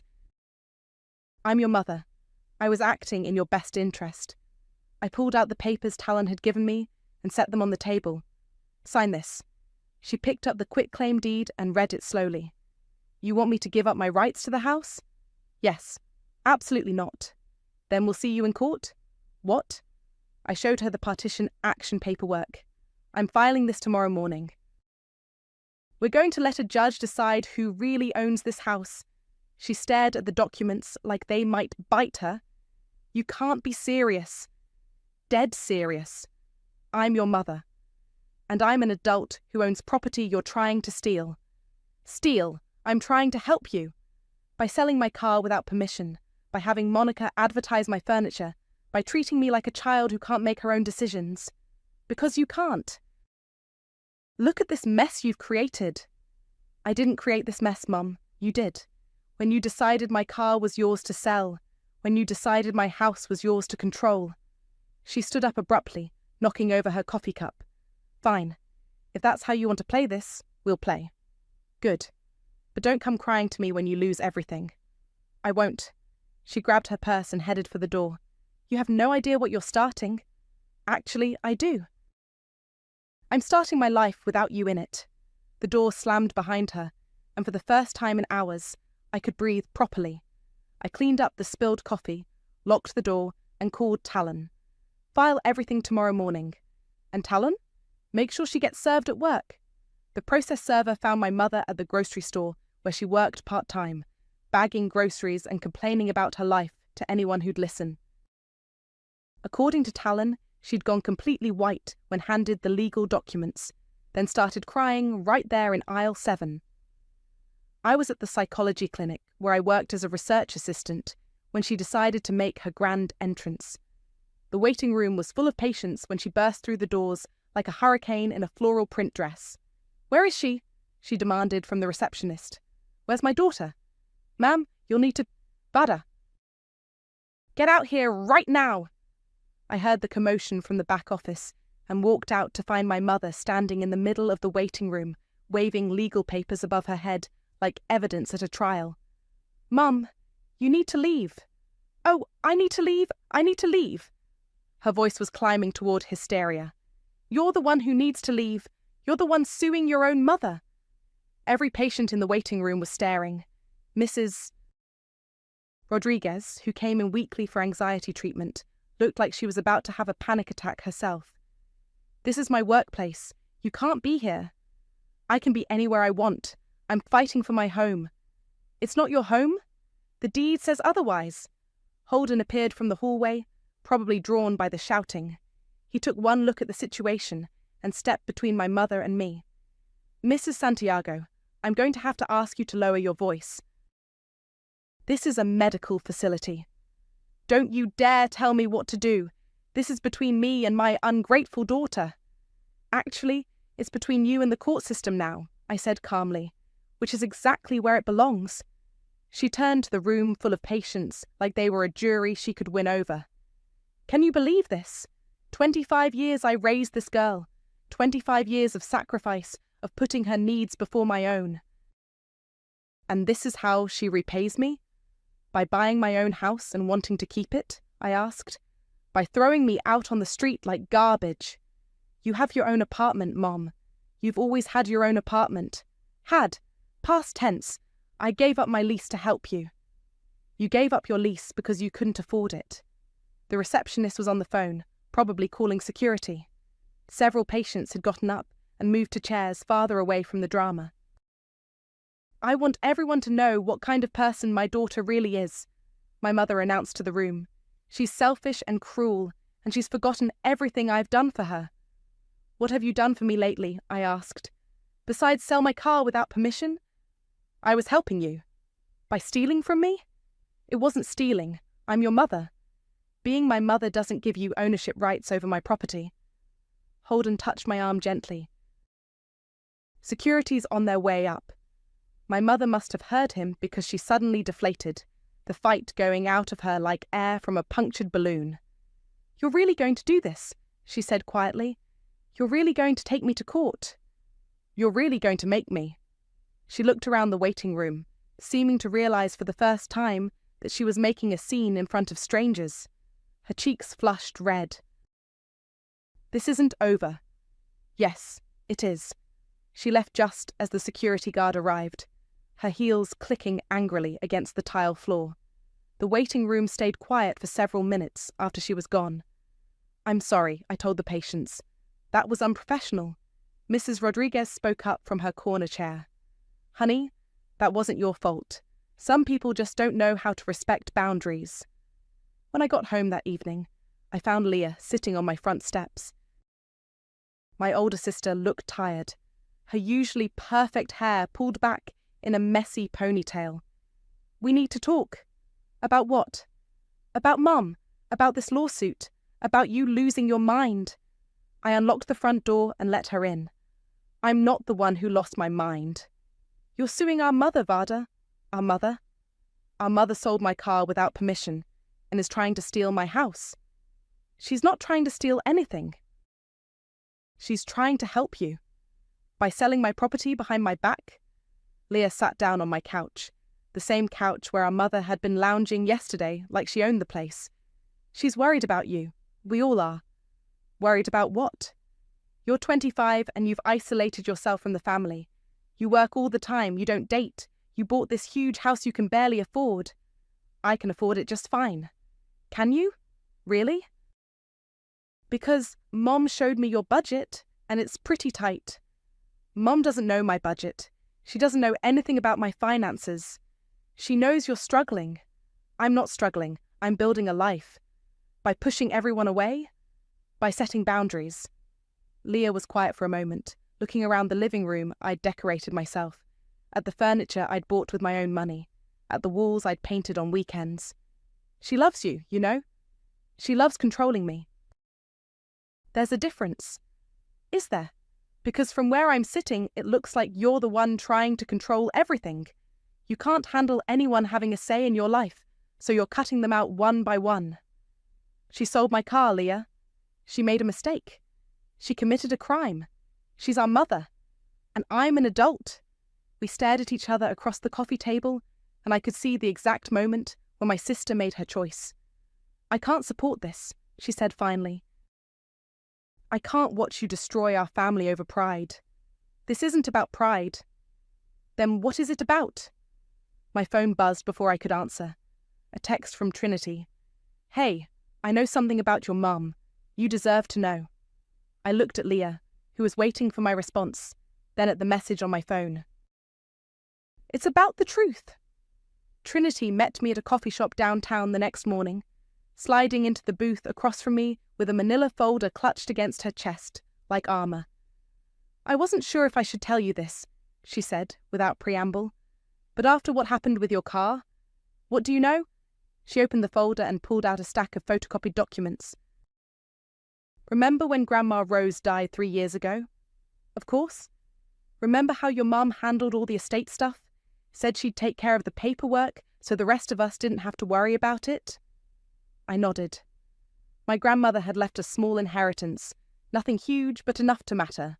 My mother had volunteered to be the executor, to handle all the legal details. She took out a loan against Grandma's house, before the will went through probate. Used Grandma's name and social security number. Trinity slid the first document across the table. It was a loan application for $15,000, dated 2 weeks after my grandmother's funeral. The signature looked like my grandmother's handwriting, but something about it seemed off. "How did you get this?" "My mum works at the bank. She saw it when they were processing the estate paperwork and made copies. She's been sitting on this for 3 years, not sure what to do." I stared at the signature. "This is fraud." "Gets worse." Trinity pulled out another document. She also opened a credit card in Grandma's name, maxed it out buying furniture for her apartment. The credit card statement showed charges at furniture stores, department stores, even a vacation rental in Florida, all dated after my grandmother's death. Did anyone else know about this? Just my mum and me. And now you. Why didn't you report it? Trinity looked uncomfortable.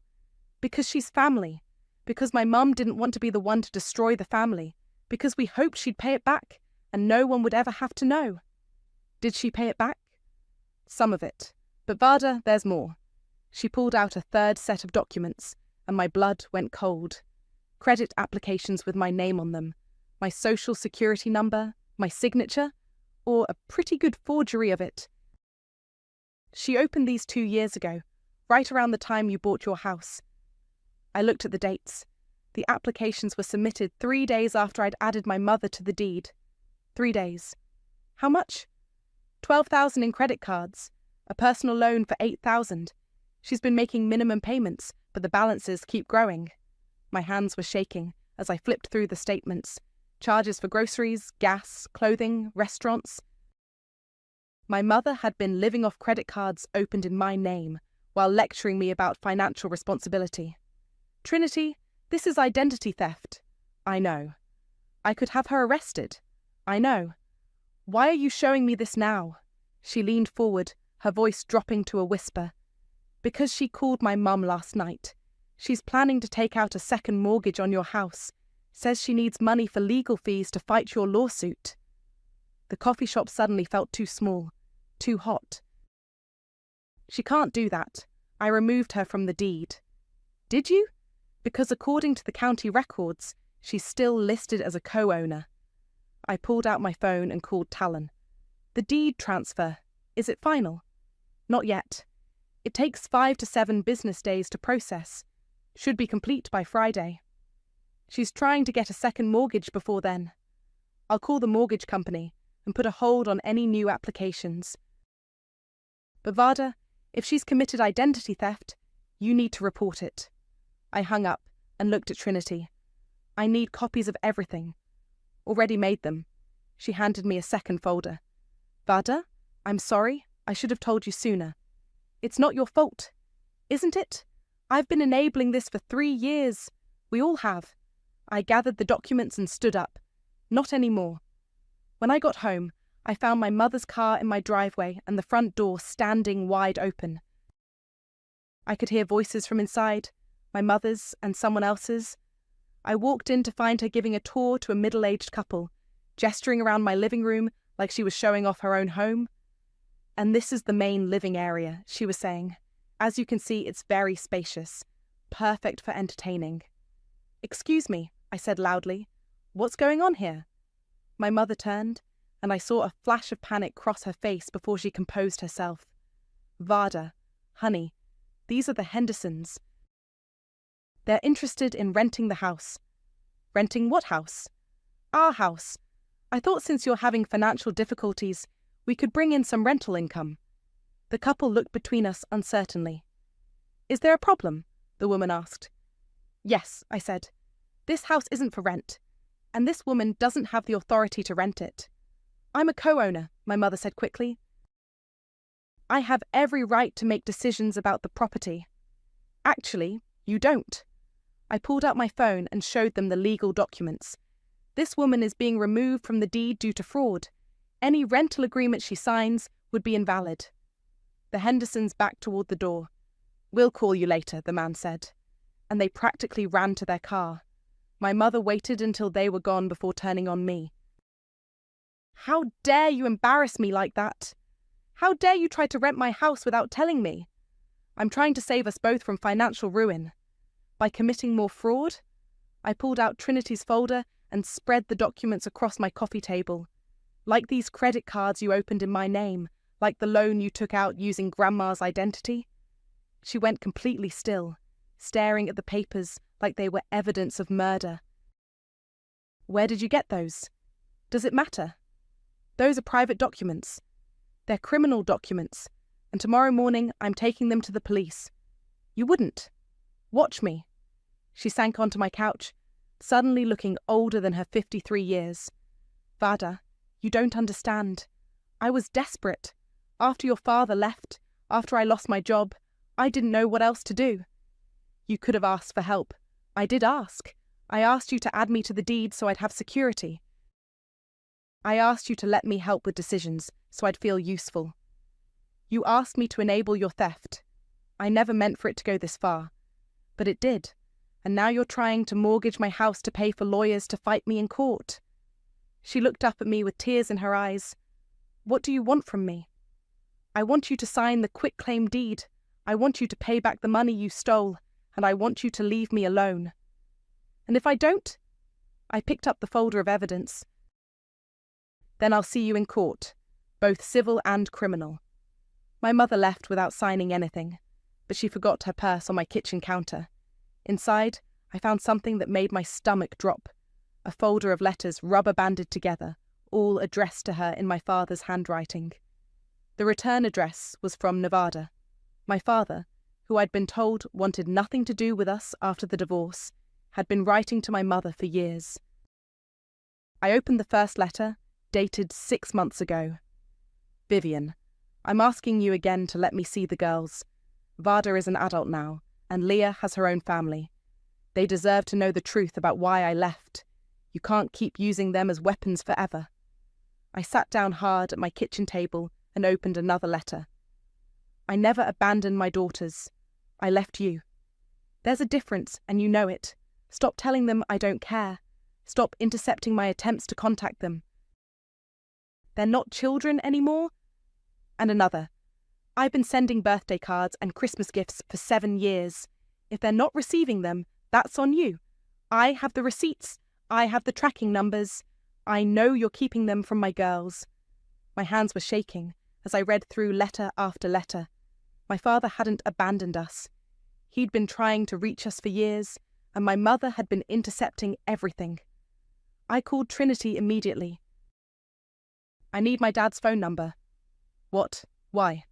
Because my mother's been lying to me for 7 years. Vada, what are you talking about? She's been keeping letters from him. Presents.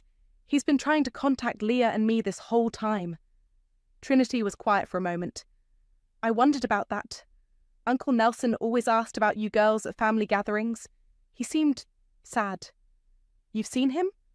At my mum's birthday party last year? And at Christmas? He always asks if we've heard from you. Why didn't you tell me? Because your mum said he didn't want contact. She said he'd moved on with his new life and didn't want reminders of his old family. I felt like I'd been punched in the chest. She lied about everything. Do you want me to get his number from my mom? Yes. And Trinity? Can you ask him to meet me somewhere? Somewhere my mother won't know about? 2 hours later, I was sitting in a diner across town, waiting for a man I hadn't seen since I was 18. When he walked through the door, I recognized him immediately. Older, greyer, but still my dad.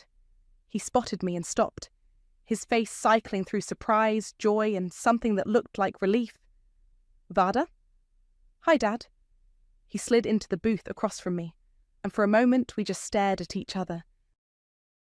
You look so much like your grandmother, he said finally. I found your letters. His face darkened. She kept them? All of them, in her purse. I don't think she meant for me to see them. 7 years, he said quietly. 7 years I've been trying to reach you and Leah. She told us you didn't want to see us, that you'd started a new family and forgotten about your old one. I never remarried. I never had other children. You and Leah are my only family. The waitress came over and we ordered coffee neither of us wanted, just to have something to do with our hands. Why did you leave? I asked. He was quiet for a long time, staring out the window at the parking lot. Your mother, she's sick, Vada. Not physically, but mentally. She needs to control everything and everyone around her. When you and Leah were little, I thought it was just her being protective. But as you got older, what happened? She started using you girls as leverage. If I disagreed with her about anything, she threatened to keep you from me. If I wanted to take you somewhere she didn't approve of, suddenly you were too busy, or didn't want to go. She made me the bad guy in every situation. So you left. I left her? I never wanted to leave you. He pulled out his wallet and showed me a photo. Leah and me at my high school graduation, taken from across the parking lot. I was there. I've been to every graduation, every important event I could find out about. I just had to watch from a distance. She told us you didn't care. I've cared every single day for 7 years. We talked for 2 hours. He told me about the birthday presents he'd sent that never arrived, the Christmas cards that were returned to sender, the phone calls that went straight to voicemail. He'd hired a lawyer once to try to establish visitation rights, but since Leah and I were adults, there was nothing legally he could do if we didn't want to see him. "I thought you hated me," he said.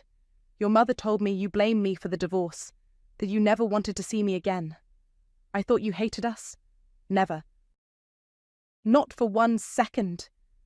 When we finally said goodbye, he hugged me tight and whispered, "I'm so proud of the woman you've become. I just wish I could have been there to see it happen."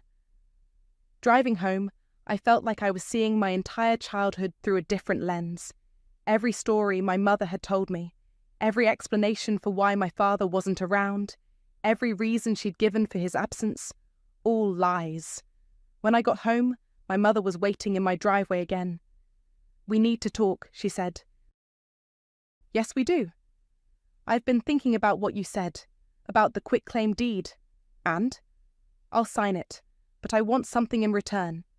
I looked at her standing there, trying to negotiate even now, trying to maintain some control over a situation that had already spiraled completely out of her hands. "What do you want?" "I want you to drop the criminal charges. I want you to promise you won't go to the police about the credit cards. And if I don't agree?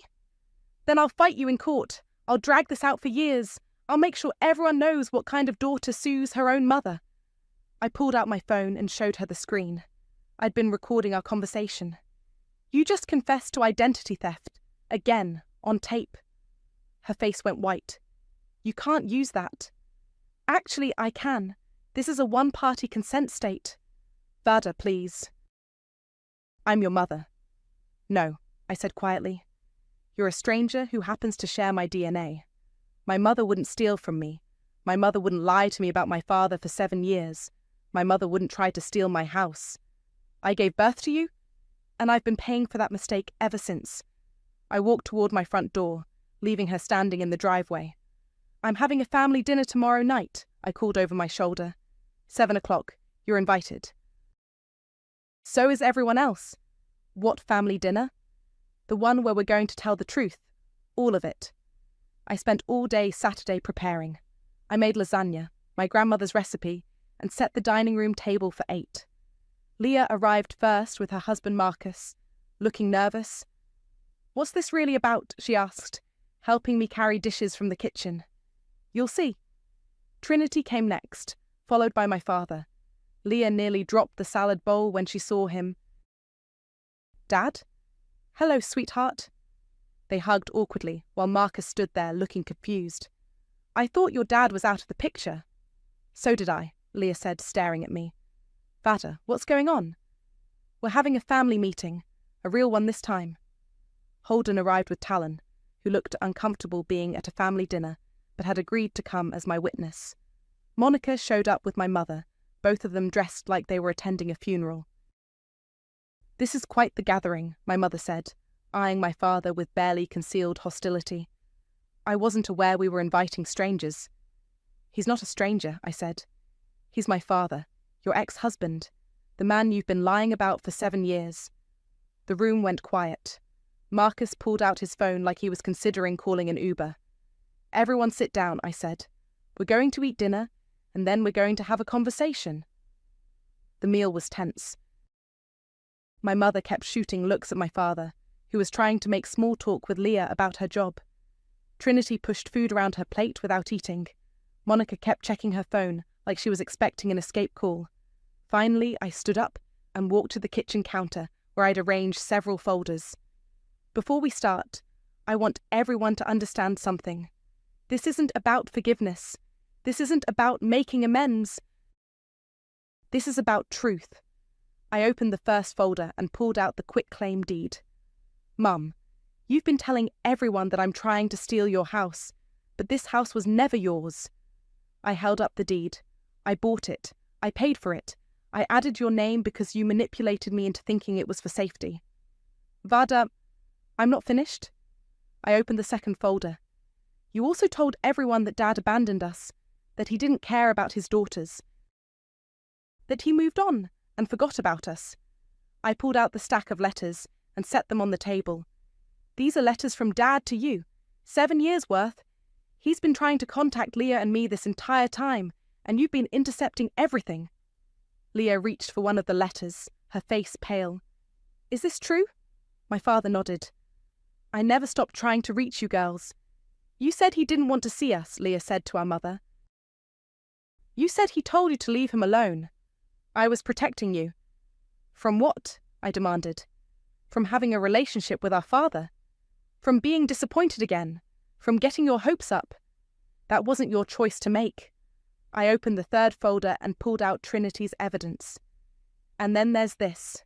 Credit cards opened in my name. A loan taken out using Grandma Rose's identity after she died. Identity theft. Fraud. Monica started to stand up. I think I should go. Sit down, I said firmly. You helped her sell my car. You're part of this. I was just helping a friend. You were helping her commit a crime. I pulled out my phone and opened the recording from yesterday. And yesterday, she tried to negotiate with me. Said she'd sign the quitclaim deed if I agreed not to press charges for the identity theft. I played the recording. My mother's voice filled the room, clear as day, admitting to the credit cards, the fraud, the manipulation. When it finished, the silence was deafening. You recorded me? My mother whispered. You confessed to multiple felonies. I'm your mother. You're a criminal who happens to be related to me. Leah was crying now, still holding one of Dad's letters. All these years, I thought he didn't want to see me. I wanted to see you every day, Dad said quietly. I tried everything I could think of. Why didn't you try harder? Marcus asked. Why didn't you just show up? I did. Your mother called the police and said I was harassing her. I was served with a restraining order. That's not true, my mother said. I pulled out another document from the folder. Actually, it is. I found the restraining order paperwork in your bedroom drawer. You filed it to keep him away, then told us he didn't want to see us. My mother looked around the table at all the faces staring at her. Her daughters, her ex-husband, her best friend, strangers who now knew her secrets. Everything I did was to protect this family. No, I said. Everything you did was to control this family, to make yourself the center of everyone's universe. To make us all dependent on you. I sacrificed everything for you girls. You sacrificed us for yourself. I walked back to the counter and picked up the final folder. There's more. Monica, did you know my mother asked you to help sell my furniture too? Not just the car? Monica's face went red. She said you were moving out. I never said I was moving out. She was planning to sell everything I owned and claim it was for my own good. I pulled out screenshots of Facebook messages between my mother and Monica, planning to sell my dining room set, my couch, even my bedroom furniture. She was going to strip my house bare and tell me it was because I couldn't handle adult responsibilities. That's enough, my mother said, standing up abruptly. I don't have to sit here and listen to this. Actually, you do. Because tomorrow morning, I'm filing a police report for identity theft, fraud, and forgery, and I'm pressing charges. You wouldn't dare. I already have. Talon filed the paperwork this afternoon. My mother turned to look at the lawyer, who nodded confirmation. The police will probably want to interview everyone who was involved. That includes you, Monica. Monica grabbed her purse and bolted for the door without another word. My mother stared at me across the dining room table, and I saw something in her eyes I'd never seen before. Not anger, not hurt, fear. You're destroying this family. No, Mum, I'm saving what's left of it. She walked around the table toward me, and for a moment I thought she might try to hug me, might try one last manipulation. Instead, she slapped me across the face. The sound echoed through the room like a gunshot. Everyone froze. I touched my cheek where her hand had connected, feeling the sting, tasting blood where my teeth had cut my lip. Get out of my house! This is my house too. I pulled the signed quitclaim deed from the folder and held it up. Not anymore. I had you removed from the deed yesterday. This house is mine, only mine. She stared at the document like it was written in a foreign language. You can't. I live here. You visit here. And you're no longer welcome. She looked around the room one more time, at her daughters, her ex-husband, the lawyer, the witnesses to her downfall. You'll regret this, she said finally. The only thing I regret is waiting so long to do it. She walked to the door, then turned back. Don't come crying to me when your life falls apart. I won't. The door slammed behind her, and suddenly the house felt bigger, quieter, like a weight had been lifted from the walls themselves. The silence after my mother left stretched for what felt like hours, but was probably only seconds. Leah was still crying, clutching Dad's letters. Marcus had his arm around her, looking like he'd stumbled into someone else's nightmare. Well, Trinity said finally. That was intense. Is everyone okay? Holden asked, looking around the table. No, Leah said through her tears. Nothing about this is okay. She stood up abruptly, still holding the letters.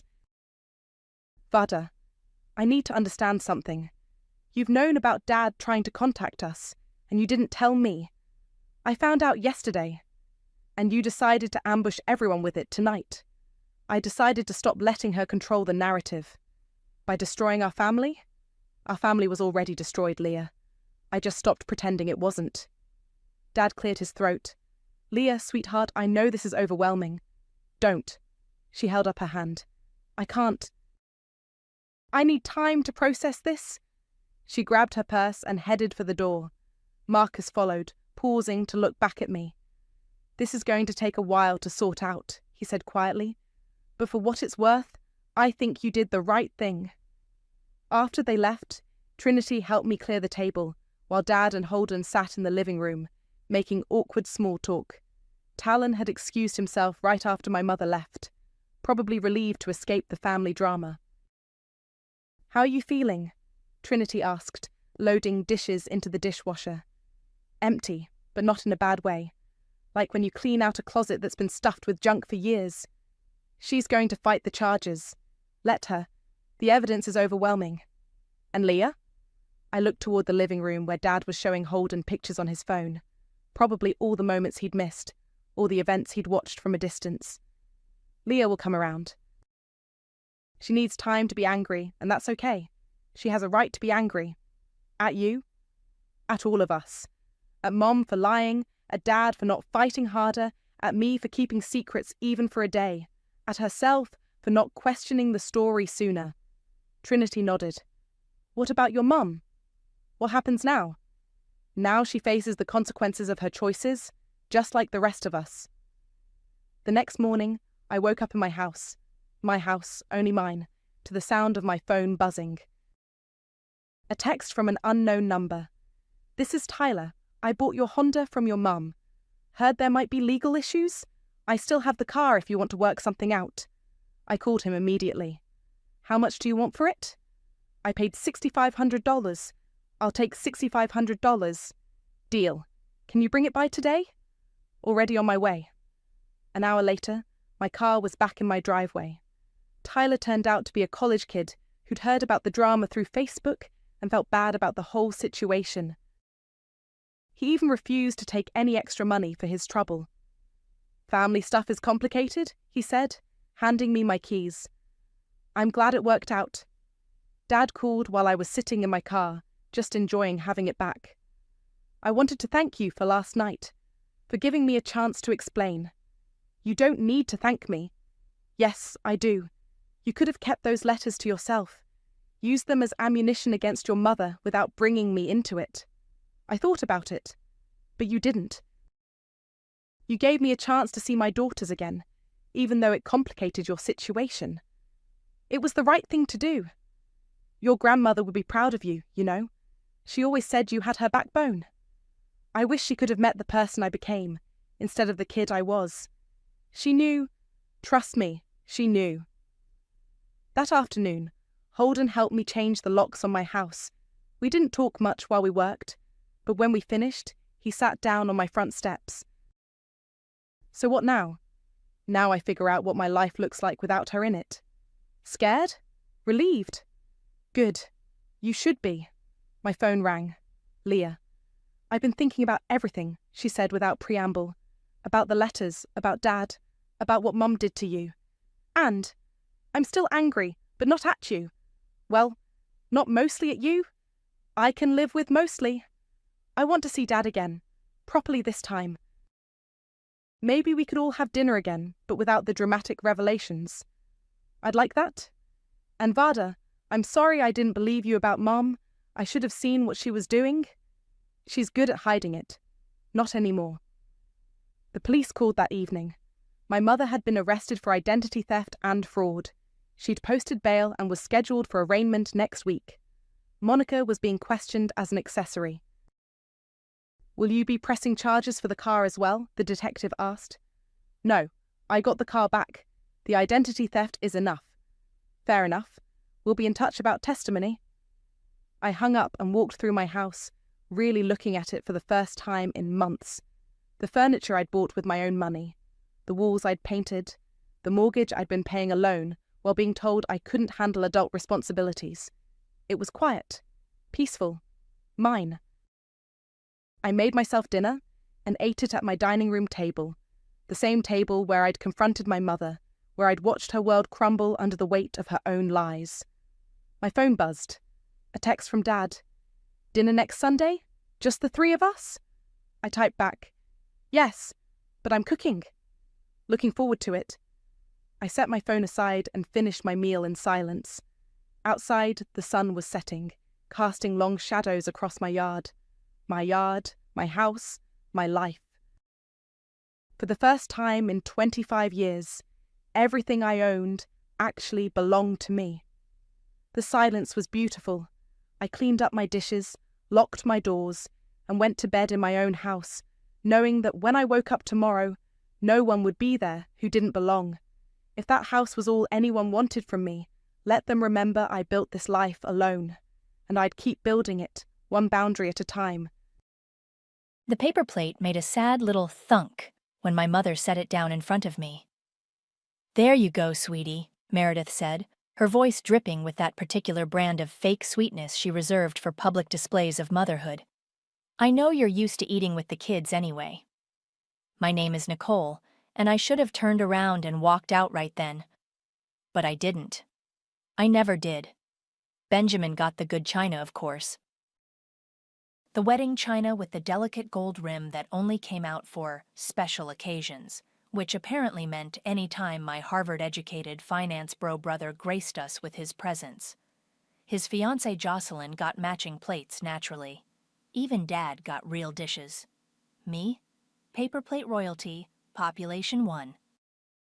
So, Nicole, Benjamin said, cutting into his perfectly grilled steak with actual silverware while I held a plastic fork. Still playing house with other people's kids? The backyard fell silent except for the sizzle of the grill. Dad cleared his throat. Jocelyn examined her manicure. Meredith actually smiled. She's doing very well for herself, Dad offered weakly. Oh, I'm sure she is, Benjamin continued, that smirk spreading across his face like spilled wine on white fabric. What's the going rate for professional babysitting these days? 15 an hour? 20 if you're really good with diapers? Jocelyn giggled. Actually giggled. I work with families, I said quietly, cutting my steak with the edge of my plastic fork. I help parents. Right, Benjamin waved his hand dismissively. You're like what do they call it? A nanny? That's adorable, really. Most people grow out of playing mommy, but hey, if it pays the bills. Meredith leaned forward, her eyes bright with the kind of malicious joy that comes from watching someone else get torn down. Benjamin's just gotten another promotion, you know. Senior vice president now. They're talking about making him partner before he's 35. 34, actually, Benjamin corrected, puffing up like a peacock. Youngest in the firm's history. Meanwhile, Meredith continued, turning to me with that smile that never reached her eyes, Nicole's still changing diapers and singing lullabies to millionaire babies. At least someone's children are getting the benefit of her talents. The way she said talents made it sound like a disease. I took another bite of steak, chewed slowly, swallowed. Must be nice, Jocelyn chimed in. having such a simple life. No stress, no real responsibilities. Just playing with toys all day. And the best part, Benjamin added, leaning back in his chair like he owned the world, is that there's no pressure to actually succeed at anything. I mean, what's the worst that could happen? A kid cries? Oh no. They all laughed. Even Dad managed a weak chuckle. I set down my plastic fork and reached into my purse. The glossy brochure felt smooth between my fingers as I pulled it out and placed it gently on the table. The laughter died. Meredith's eyes locked onto the image immediately. I watched her face change, the cruel smile melting into something hungry and desperate. "Is that?" she whispered. "The lake house on Willow Creek," I said simply. "The one you've been talking about for, 15 years now?" Meredith's hand shot out to grab the brochure, her fingers trembling slightly as she opened it. "Oh my God, it's back on the market." "I thought it sold," Dad said, leaning over to look.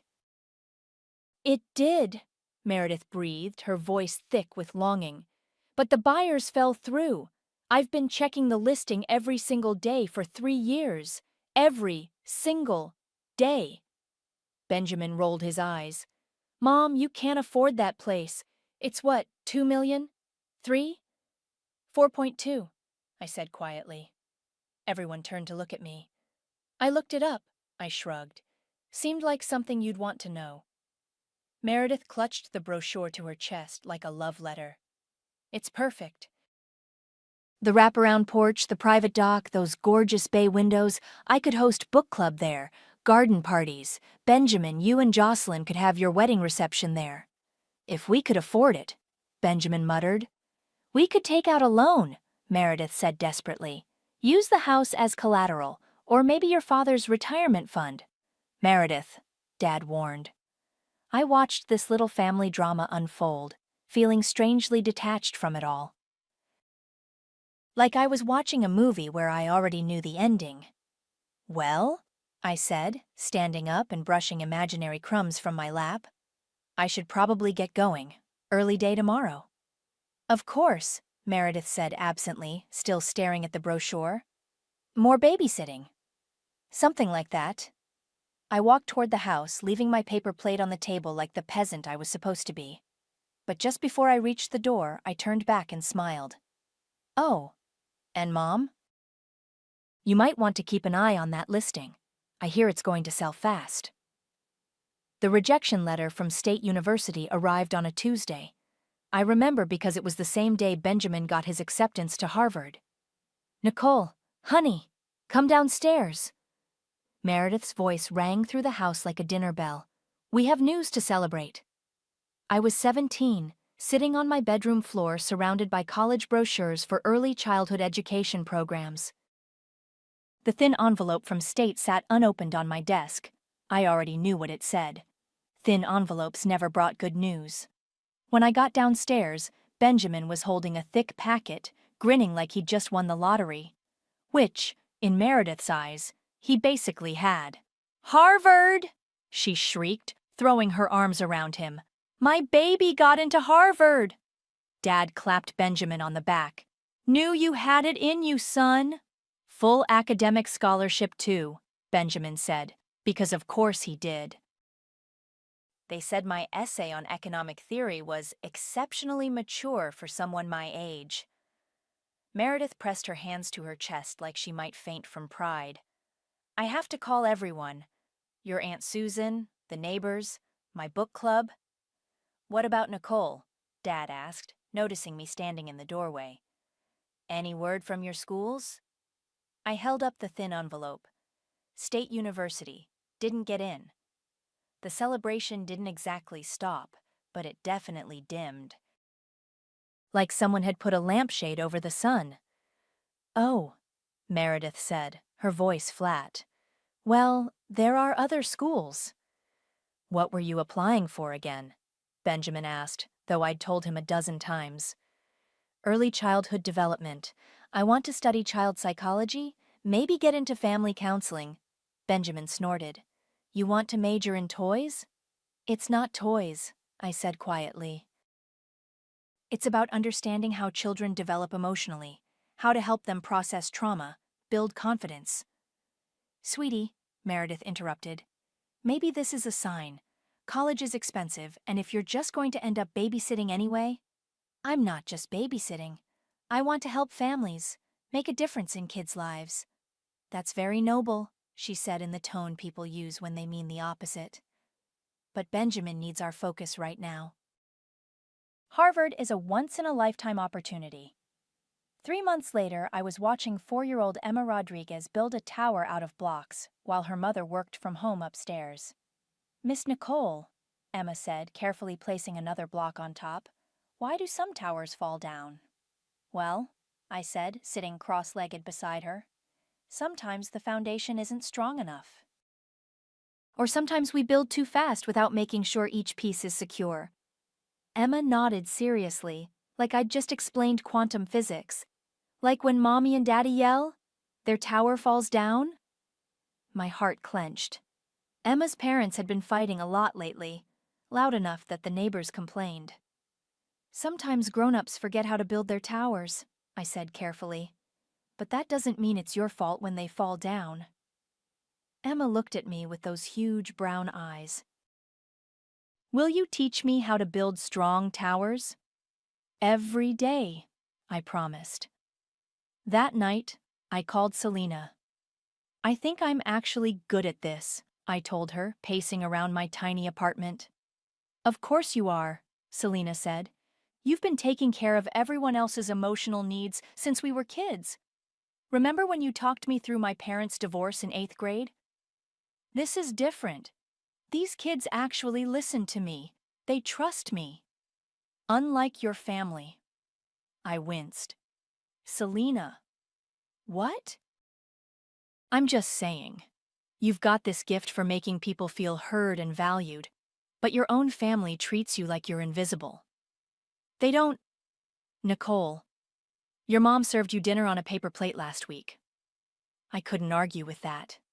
You know what you should do, Selena continued. Start recording some of this stuff. The things you tell the kids, the techniques you use. Parents would eat that up. Who's going to listen to a college dropout with no credentials? Someone who actually knows what they're talking about, which you do. 6 months later, I was working for the Shepherds. Michaela was 8 then, all wild curls and fierce intelligence. Her mother Sarah was battling cancer, and her father Clark had basically disappeared into his work to avoid dealing with reality. Why doesn't Daddy come home anymore?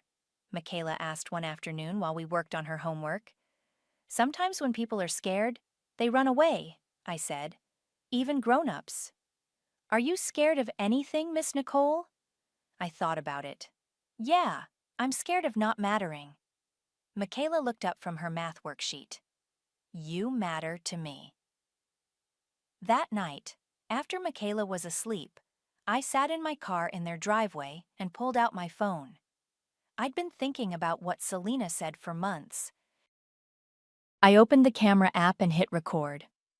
Hi, I whispered into the phone. I'm Nicole, and I spend my days with some pretty amazing kids who've taught me more about life than any textbook ever could. I paused, looking back at the house where Michaela was probably dreaming about anything but her mother's illness. Today, I want to talk about validation, about how powerful it is to tell a child that their feelings matter, that they matter. Because here's the thing, kids know when you're just going through the motions, and they know when you really see them. I talked for 10 minutes about active listening, about getting down to a child's eye level, about the difference between hearing and understanding. When I finished, I stared at the video for a long time before finally uploading it to a new account I created. Raising Whole Humans. 3 people watched it that first night. By morning, it was 12. 3 years later, I was sitting in a coffee shop with Selena, staring at my laptop screen in disbelief.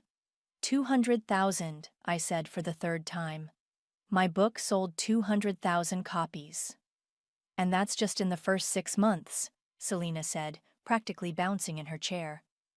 The publisher wants to talk about a sequel, And did you see the email from that parenting brand? They want to sponsor your next video series. I scrolled through my inbox. Collaboration requests, speaking engagements, interview requests from podcasts I'd never heard of. My Raising Whole Humans account had 1.2 million followers. This is insane, I muttered. This is what happens when you actually know what you're talking about, Selena said. Remember that video you did about bedtime routines? It has 4 million views.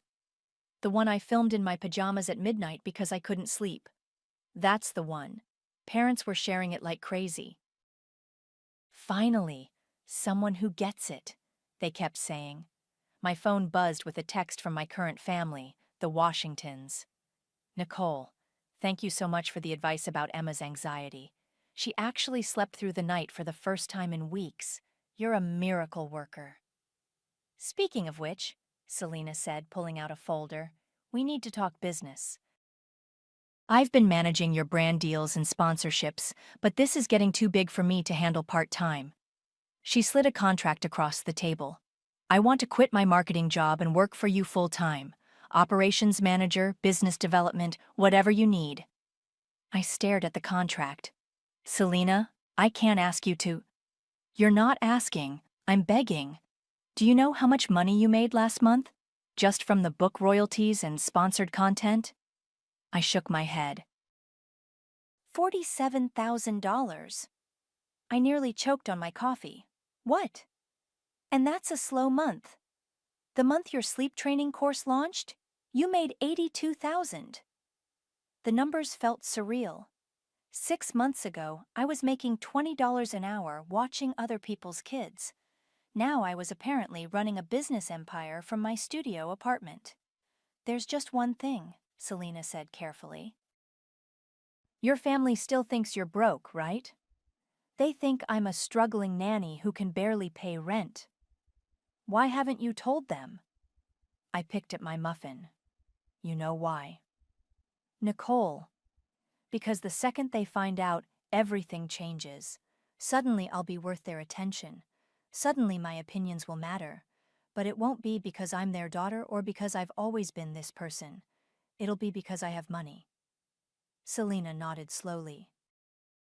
So what's the plan? Before I could answer, my phone rang.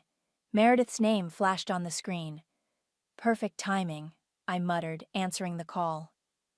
Hi, Mom. Nicole, honey, I need to talk to you. Her voice was thick with tears, which was unusual. Meredith didn't cry unless there was an audience. What's wrong? It's the house, the lake house. It's back on the market. I sat up straighter. Again? The second buyer fell through. Something about financing. Nicole, this is my last chance. I know it sounds crazy, but I feel like that house is meant to be mine. I've dreamed about it for so long. Selena raised an eyebrow, clearly listening to every word. Mom, houses don't work that way. If you can't afford it. I know, but maybe there's a way. Your father's been talking about taking out a loan against his retirement fund. And Benjamin said he might be able to help with the down payment. Benjamin said that? Well, he said he'd think about it. The point is, I can't let this opportunity slip away again. I've been driving by that house every week for 3 years, Nicole.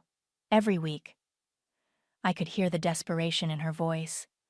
The same desperation I'd felt every time I tried to get her attention as a kid. I have to go, Mom. I'm at work. Of course, sweetie. Give those babies extra hugs from Grandma. She hung up, and I stared at my phone for a long moment.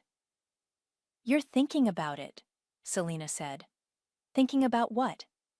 Buying the house. I looked at her. That's crazy. Is it? You could afford it. Cash. And then what? Give it to her? Surprise, Mom. Your failure daughter just bought you a $4 million house? Selena leaned forward. Or you could buy it and not give it to her. The idea hit me like a lightning bolt. I opened my laptop and pulled up the real estate listing. The house was gorgeous. Exactly the kind of place Meredith had always dreamed of. Wraparound porch, private dock, those bay windows she'd obsessed over. I can't just buy a house to spite my mother. You wouldn't be buying it to spite her, Selena said quietly. You'd be buying it for someone who actually deserves it. I thought about Michaela, now 13 and still dealing with her father's emotional absence. Sarah had passed away 2 years ago, and Clark had thrown himself even deeper into work. Michaela spent most afternoons alone, texting me about school drama and friend problems. The Michaela Shepherd Trust, I said suddenly. What? If I buy the house, I put it in a trust. For Michaela. She gets a stable place to call home, somewhere she can feel safe and loved. Selena grinned. And your mother gets to watch someone else live her dream. I stared at the listing photos, my finger hovering over my phone screen. This is either the most generous thing I've ever done, I said, or the most petty. Why can't it be both? Clark answered his phone on the 4th ring, sounding exhausted. Nicole, is everything okay? It's kind of late. I was sitting in my car outside the lake house, staring at the for sale sign. I need to talk to you about Michaela. What about her? Did something happen? Nothing happened, but I have a proposition, and I need you to hear me out before you say no. Silence. Then, I'm listening. I want to buy a house and put it in a trust for Michaela. Somewhere she can have stability, somewhere that's actually hers. Nicole, what are you talking about? You can't afford... I can afford it. Another pause. Longer this time. How can you afford it? That's not important right now. What's important is Michaela. She's been bouncing between your place and her aunt's house since Sarah died. She needs somewhere permanent. She has somewhere permanent. She has me. Clark, when's the last time you were home before 8 p.m.? No answer.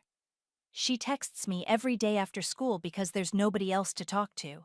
She's 13 and she's raising herself. I'm doing my best here, Nicole. You think this is easy for me? I think you're drowning, and you're so focused on not going under that you can't see she's drowning too. I heard him take a shaky breath.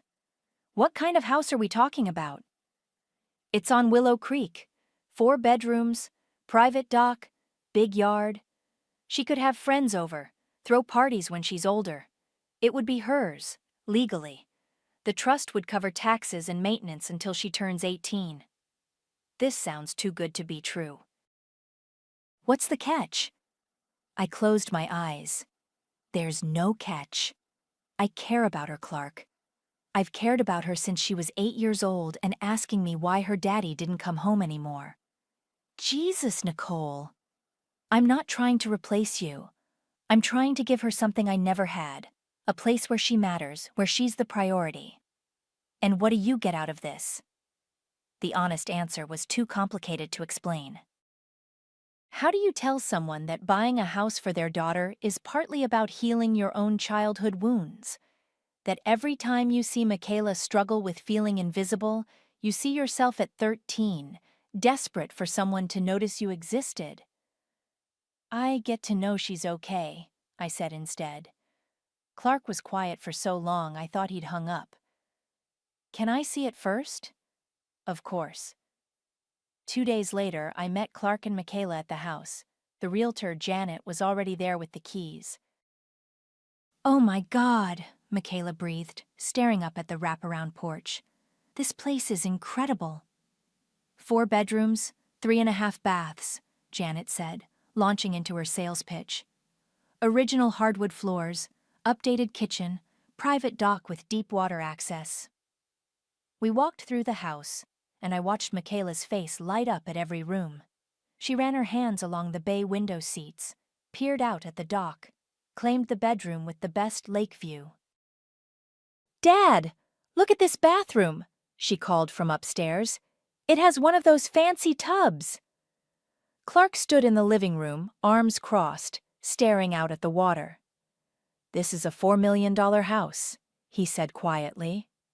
4.2, I corrected. Nicole, I need you to be straight with me. How do you have this kind of money? I looked around to make sure Michaela was still upstairs. I started a business, online content about parenting. It took off. What kind of business makes $4 million? The kind where you actually help people instead of just talking about it. He studied my face. You're serious. Dead serious. And you want to give this to Michaela. Just like that. Not give. Trust. She'll own it when she turns 18, but she can live in it now. With you if you want. Or you can keep your place and she can stay here with a live-in caretaker. Miss Nicole, Michaela's voice echoed from upstairs. Come see this closet. It's bigger than my entire bedroom. Clark rubbed his forehead. This is insane. Dad! Michaela came running down the stairs.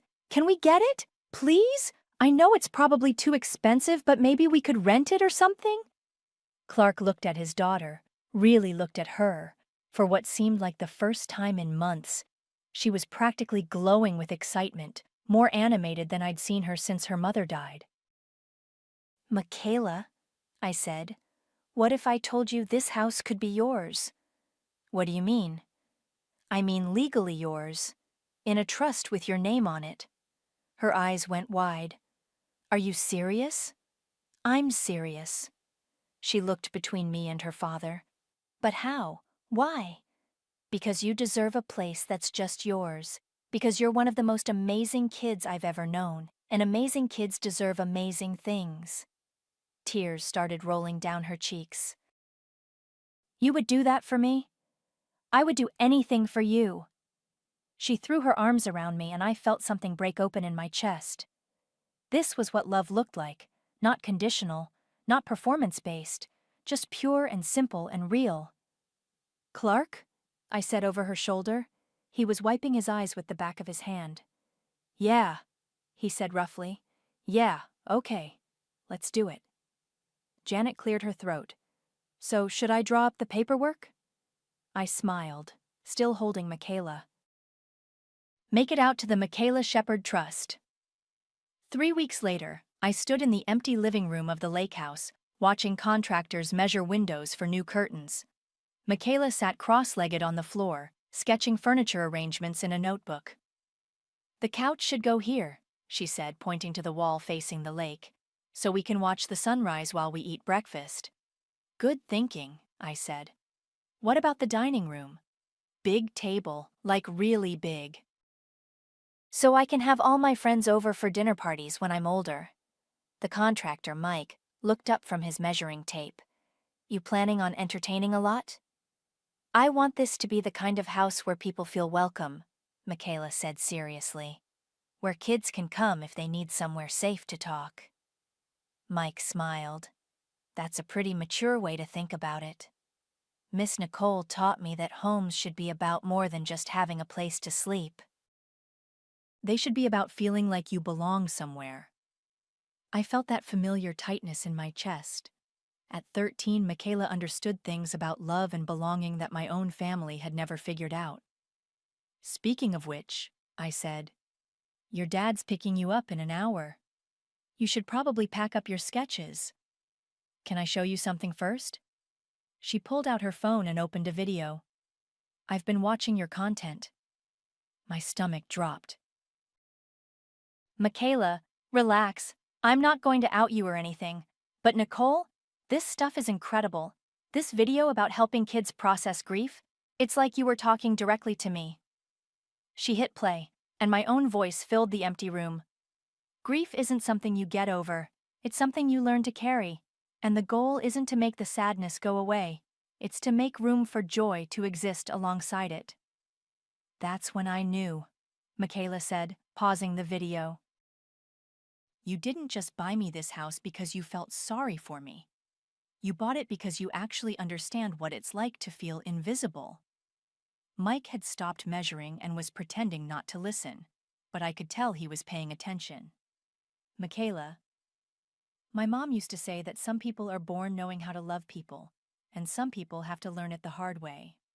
You learned it the hard way, didn't you? I sat down on the floor next to her. Yeah. I did. Is that why you haven't told your family about your business? Because you're afraid they'll only love the successful version of you? Sometimes I forgot how perceptive she was. Sarah had raised her to be emotionally intelligent, to ask the hard questions and sit with uncomfortable truths. Something like that. That's really sad, she said simply. They're missing out on knowing the real you. The real me isn't very impressive. Are you kidding? Michaela gestured around the room. You bought me a house. You've helped millions of parents raise happier kids. You made my dad cry happy tears for the first time since Mom died. How is that not impressive? Mike cleared his throat. Sorry to interrupt, but I couldn't help overhearing. You're raising whole humans, aren't you? I nodded reluctantly. My wife follows your account religiously. She's always quoting your videos at me. Mike, Nicole says we need to validate Emma's feelings even when she's being unreasonable. Mike, Nicole says bedtime battles are really about connection, not control. Does it help? I asked. Our 4-year-old went from screaming every night to actually looking forward to bedtime. So yeah, it helps. Michaela beamed. See? You're changing lives. My phone buzzed with a text from Meredith. Nicole, honey, can you come to dinner Sunday? Benjamin has news to share, and I want the whole family there. Family dinner, I told Michaela, showing her the text. Are you going to tell them? Tell them what? About this. She gestured around the room. About me. About who you really are. I stared at the text message. Benjamin probably got another promotion or closed some big deal. There would be champagne and congratulations and stories about his brilliance. I'd sit there with my paper plate, listening to them celebrate someone who'd never once asked about my dreams. I don't know, I said. What if I came with you? Michaela, no. These dinners they're not fun. I'm not going for fun. I'm going to meet the people who raised the woman who saved my life. I didn't save your life. You gave me a home when my own father was too broken to see that I needed one. You showed up every day when everyone else disappeared. You bought me a house, Nicole. A house. How is that not saving my life? Mike was openly listening now, not even pretending to work. Besides, Michaela continued, I want to see their faces when they realize what they've been missing. It's not about revenge, Michaela. I know. It's about truth. And the truth is that you're amazing, and they should know that. I looked around the room, at the bay windows Meredith had dreamed about, at the hardwood floors she'd imagined walking across, at the view she'd pictured enjoying every morning with her coffee. Okay, I said, but we're not telling them about the house until I'm ready. Deal. But Nicole? Yeah? When you are ready, I want to be the one to hand them the deed. I smiled despite myself. Why? Because I want to thank the person who gave me a home, and I want them to see exactly who that person is. Sunday dinner at my parents' house felt like walking into a museum exhibit titled The Perfect American Family, if you ignored the paper plates and the daughter sitting in the corner. Nicole, Meredith exclaimed when I walked in with Michaela. You brought a friend. This is Michaela, I said. I used to be her nanny. Used to be? Benjamin looked up from his phone. Did you get fired? Her mother passed away, I said quietly. I still help out sometimes. The room went awkward silent for exactly 3 seconds before Meredith recovered with her hostess smile. Well, any friend of Nicole's is welcome here. Michaela, what a pretty name. Are you hungry, sweetheart? Starving, Michaela said politely. Thank you for having me, Mrs. Ryan. Jocelyn appeared from the kitchen carrying a bottle of champagne. Benjamin, should I open this now or wait until after dinner? What are we celebrating? I asked. Benjamin grinned. Partnership track. They're fast-tracking me, youngest associate partner in the firm's history. That's wonderful, I said, and meant it. Congratulations. 60% salary increase, he continued, because Benjamin never met a success he couldn't quantify. Plus bonuses, plus equity. We're talking serious money. How serious? Michaela asked innocently. Benjamin puffed up. Let's just say I could buy a pretty nice house with this year's bonus alone. Speaking of houses, Meredith said, her voice turning wistful, that lake house sold again, to some mystery buyer who paid cash. Can you imagine having that kind of money just sitting around? I felt Michaela tense beside me. 4.2 million, Meredith continued. In cash. The realtor said it was some kind of trust. Probably some tech billionaire buying it for their kid. Must be nice, Jocelyn said, having that kind of generational wealth. Some people are just born lucky. Or they work for it, Michaela said quietly. Everyone turned to look at her. I mean, she continued, maybe whoever bought it earned that money. Maybe they built something meaningful and used their success to help someone they care about. Benjamin laughed. Sweetheart, nobody makes $4 million helping people. That's investment money, trust fund money, old money. You don't think someone could build a business helping families? What kind of business? Jocelyn asked, amused. I don't know. Maybe teaching parents how to raise emotionally healthy kids. Maybe writing books about child development. Maybe creating content that actually makes a difference in people's lives. The room fell silent. Meredith set down her wineglass. That's very idealistic, dear, she said carefully. But those kinds of ventures don't typically generate serious wealth. Why not? Michaela pressed. If someone was really good at it, if they helped millions of families, why couldn't that be worth millions of dollars? Benjamin was staring at Michaela now, something shifting in his expression. Because, he said slowly, parenting advice is a dime a dozen. Anyone can tell people how to raise kids. It's not exactly rocket science. Is it not?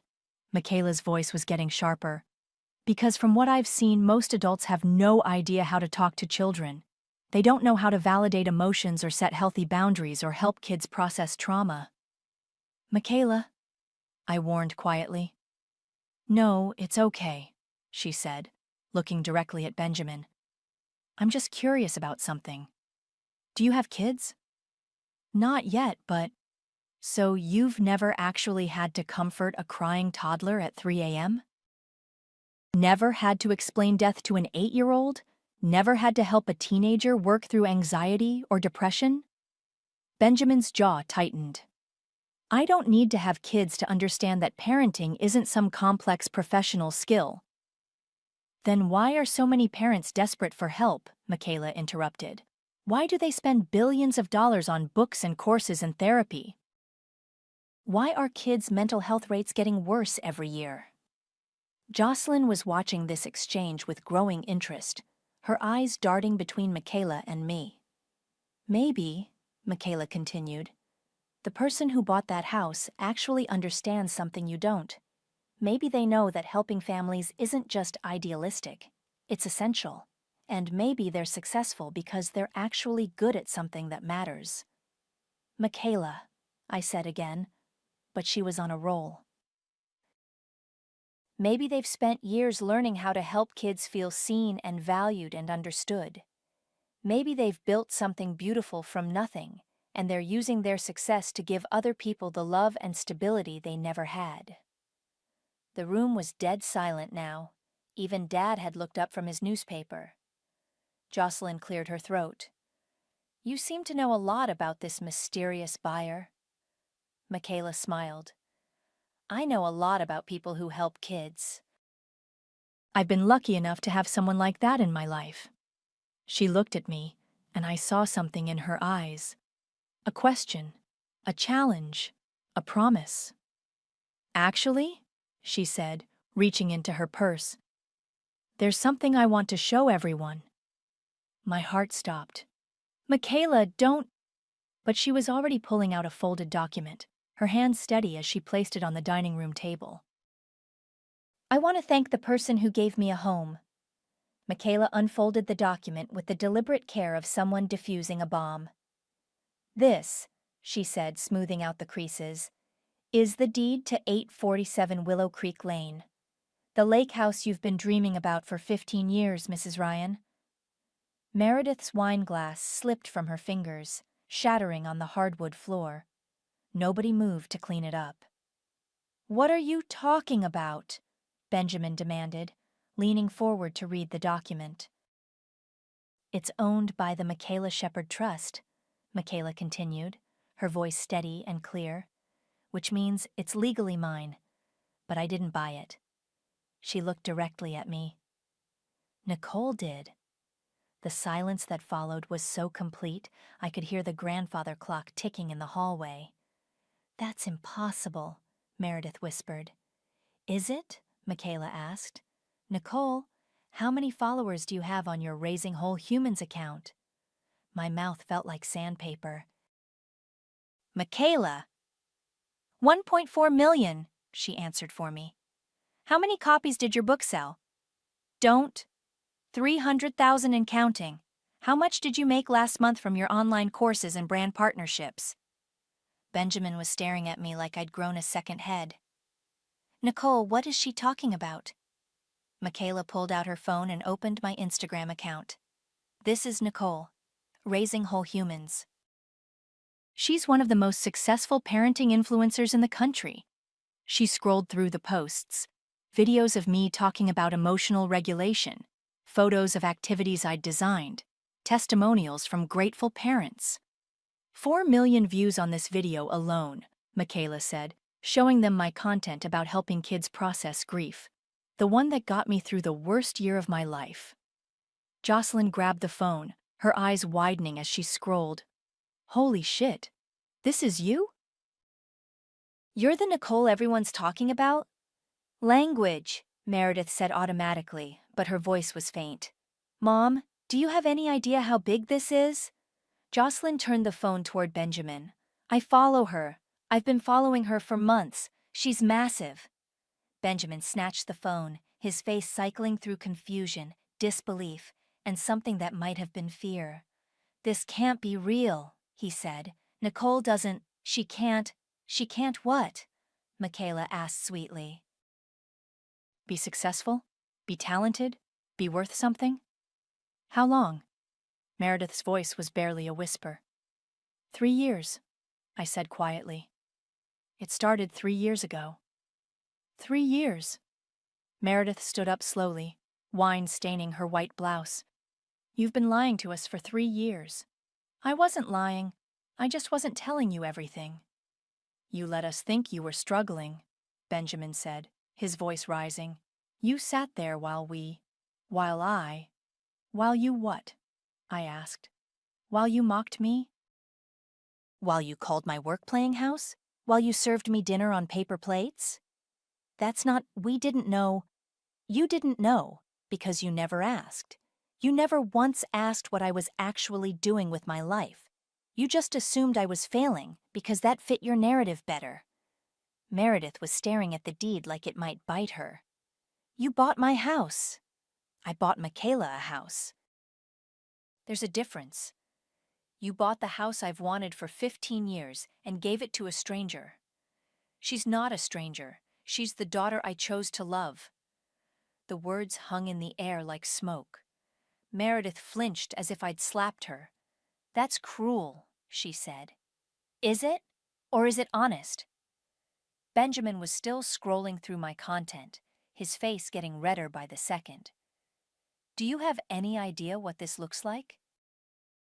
My sister is some kind of internet celebrity, and I had no idea?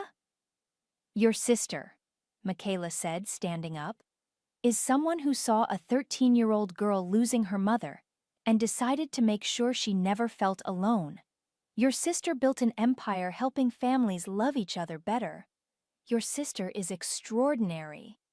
She's manipulative, Meredith snapped. This whole thing is manipulative.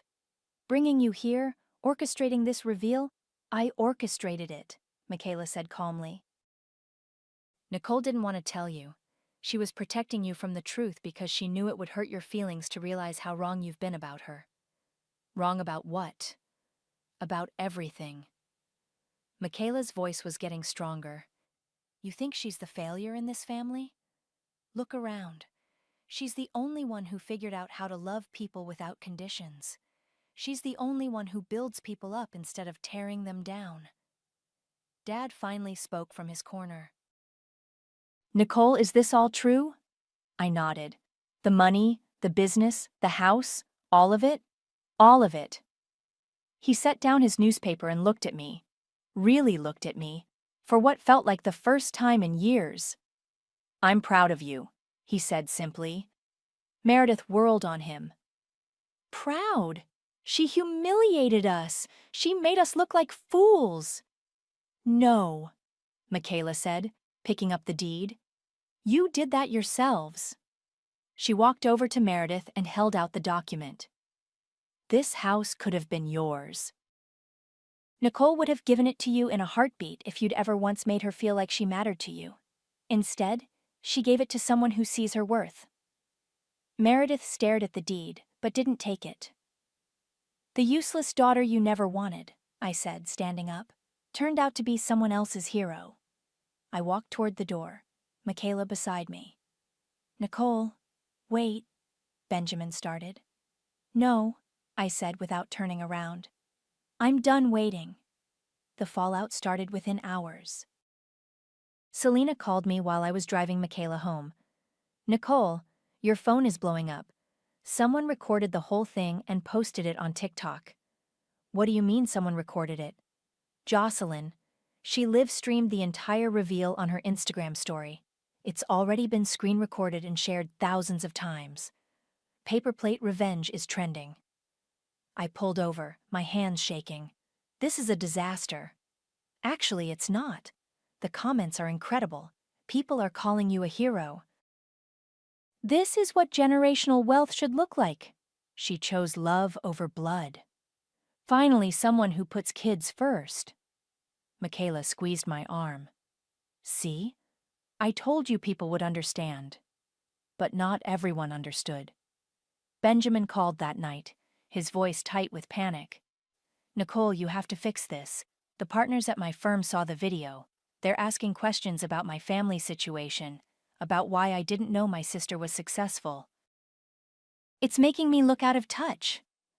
I'm sorry your reputation is suffering, I said, not sorry at all. This isn't a joke. My promotion could be in jeopardy. Can't you post something? Explain that it was all a misunderstanding? What misunderstanding? That you spent years treating me like garbage? That you never once asked about my life? That you mocked my career while I was building an empire? Nicole, please. I hung up. The next call was from Dad. Your mother liquidated her retirement account, he said without preamble. What? She was so desperate to buy that house before you revealed the truth. She took out loans, cashed in everything. She was planning to make an offer this week. My stomach dropped. Dad, I didn't know. I know you didn't. But Nicole, we're in serious financial trouble now. The house sold, the money's gone, and we're left with debt we can't handle. How much debt? Enough that we might lose our house. I closed my eyes. This wasn't what I'd wanted. I'd wanted them to see my worth, not destroy their lives. Dad, let me help. No, your mother won't accept money from you. She's too proud, too angry. She keeps saying you planned this, that you wanted to ruin us. I didn't want to ruin anyone. I know. But intentions don't always match consequences. The hardest call came from Clark. Nicole, I need you to stay away from Michaela. What? Why? Because this whole thing has gotten out of control. She's 13 years old, and she's being dragged through social media drama. People are calling our house wanting interviews. She missed school today because reporters were waiting outside. Clark, I never meant for this to happen. I know, but it did happen. And now my daughter is in the middle of some viral revenge story instead of just being a kid. She loves that house. It's her home now. A home that comes with a price I didn't understand. I'm putting it on the market. You can't do that. It's in her trust. I'm her father. I can dissolve the trust if I think it's in her best interest. And right now, I think the best thing for Michaela is distance from all of this. The line went dead. I sat in my apartment that night, scrolling through the comments on the viral video. Most were supportive, but some cut deep. Using a grieving child as a prop for revenge is disgusting. This isn't heartwarming, it's manipulative. She destroyed her own family for internet points. Maybe they were right. Maybe I'd let my pain turn me into someone I didn't recognize. My doorbell rang. I opened it to find Michaela standing there with a letter in her hands. "I walked here," she said. "Dad doesn't know." "Michaela, you can't just—" "I wrote you something." She held out the letter. "Before you read it, I need you to know that what happened at dinner wasn't your fault. I chose to reveal the truth because I was tired of watching them treat you like you didn't matter." I unfolded the letter, written in her careful 13-year-old handwriting. "Dear Nicole, my mom used to say that some people are born knowing how to love, and some people have to learn it the hard way. You learned it the hard way, but you learned it better than anyone. You didn't buy me a house to hurt your family.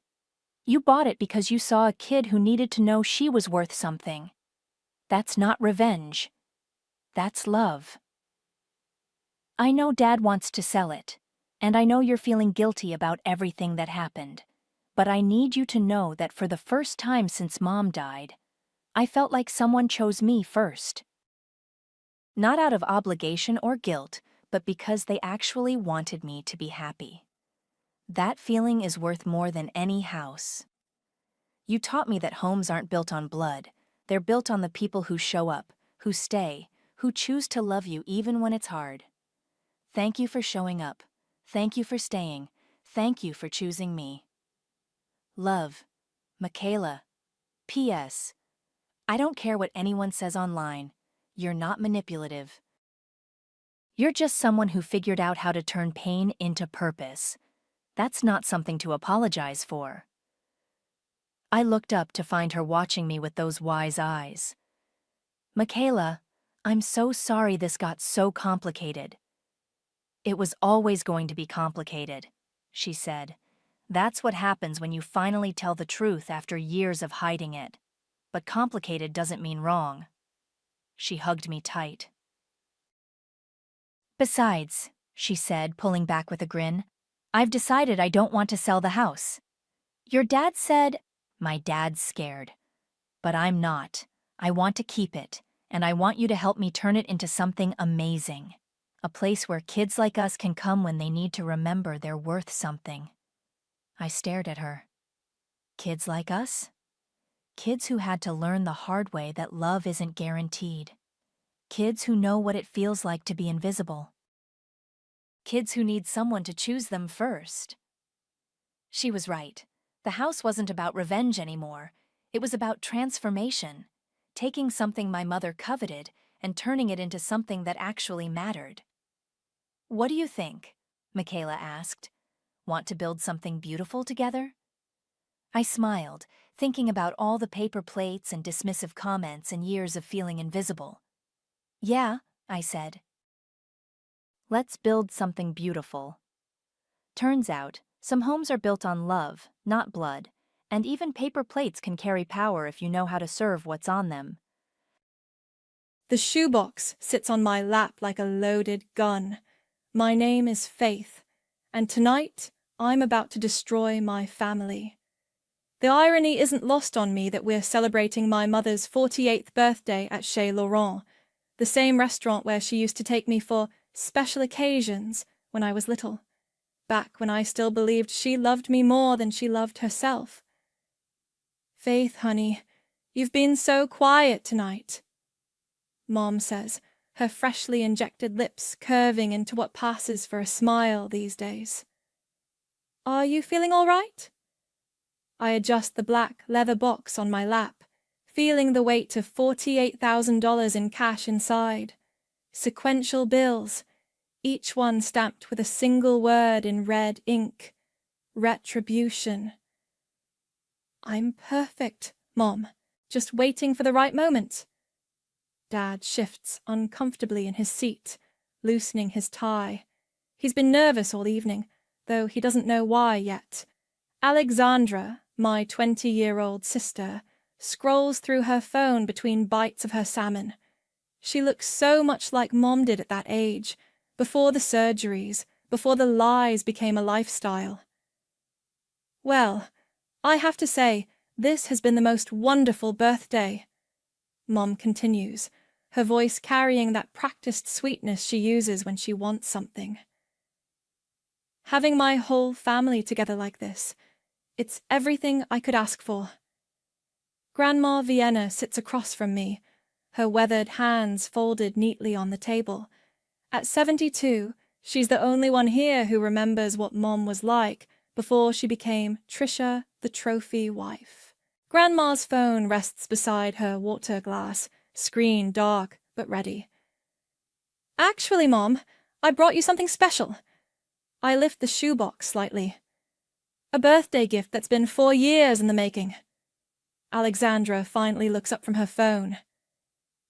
Ooh, what is it? Designer shoes? Something like that. I stand, the box cradled in my arms like a newborn. But first I want to make a toast. Dad raises his wine glass automatically, the way he's been trained to do for the past 23 years of marriage. Mom beams, probably expecting some heartfelt speech about gratitude and family bonds. To my mother, I begin, my voice steady and clear. Who taught me that family is everything, that we should always put each other first, that we should never, ever steal from the people we love.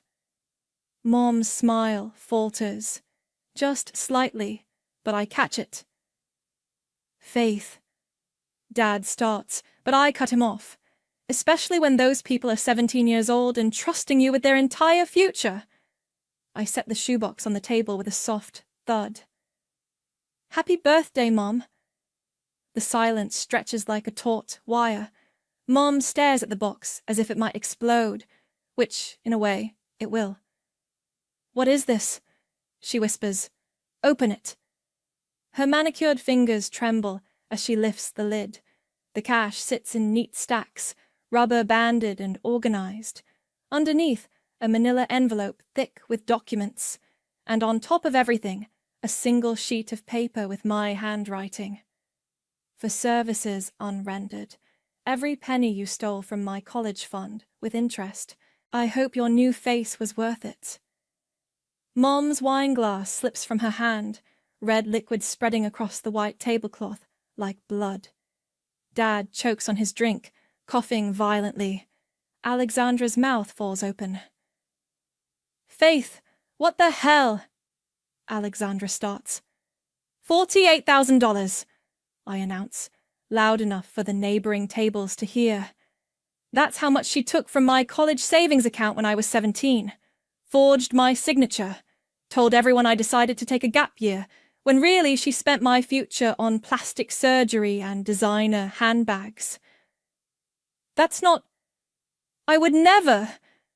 Mom stammers, but her face has gone pale beneath her foundation. Grandma Vienna picks up her phone and starts recording. Keep going, sweetheart! The envelope contains copies of every forged withdrawal slip, every bank statement, every receipt I could track down, including the one from Dr. Townsend's office for your breast augmentation, paid for with my money. Dad's face crumples. Trisha, tell me this isn't true. But Mom can't speak. She's staring at the money like it's a snake about to strike. I lean forward, my hands flat on the table.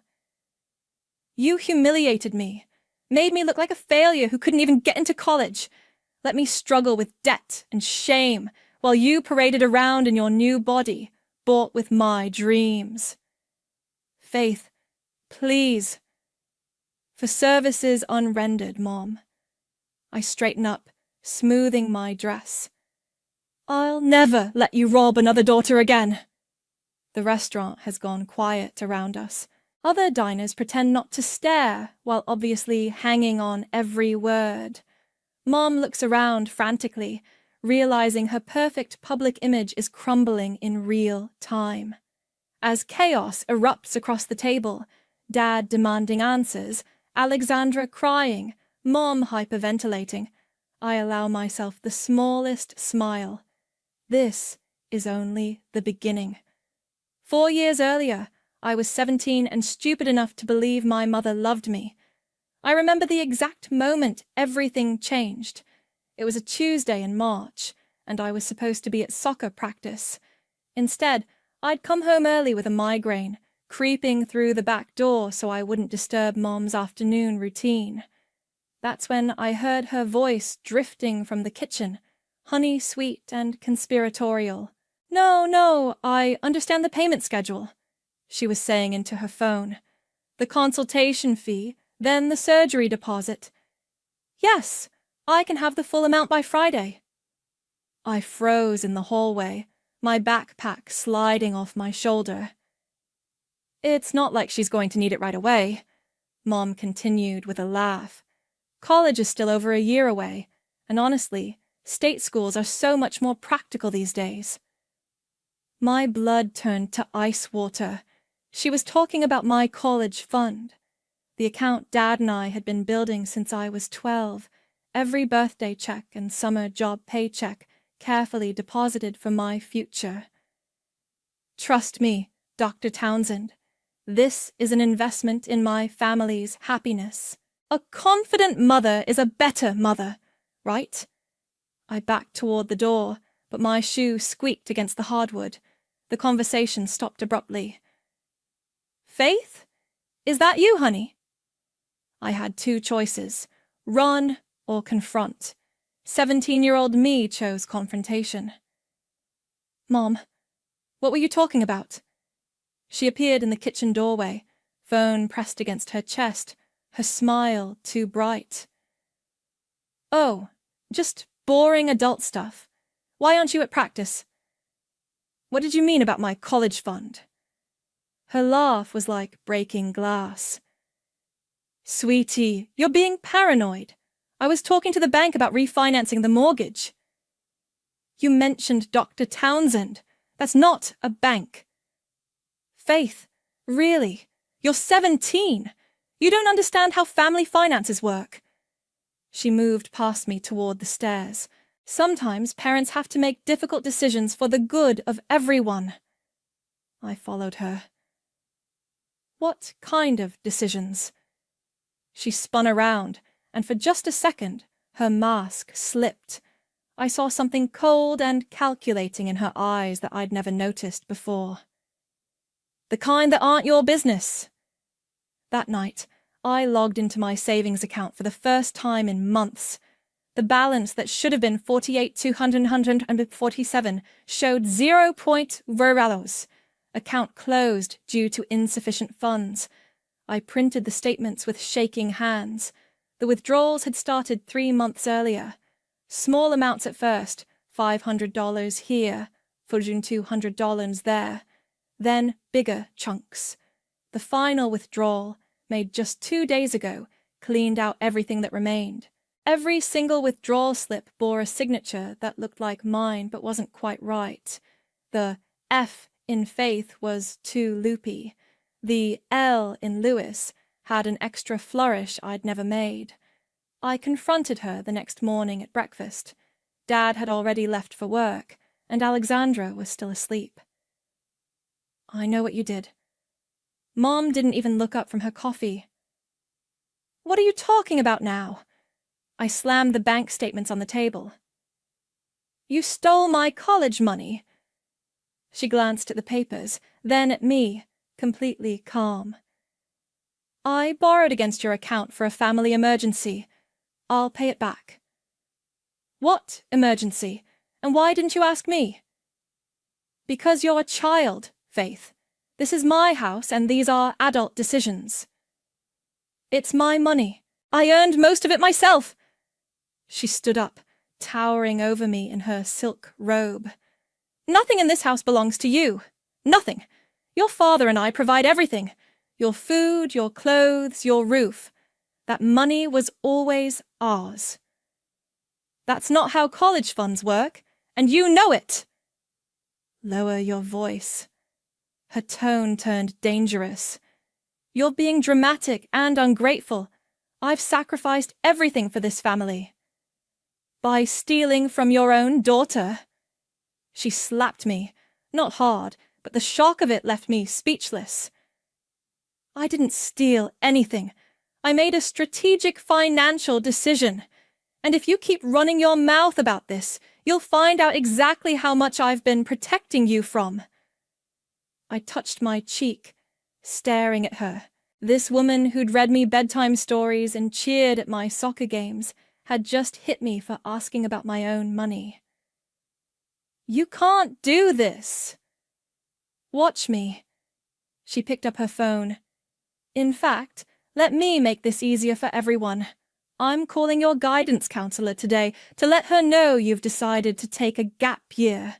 Give you time to mature and figure out what you really want. No! I got into Northwestern. I have scholarships pending.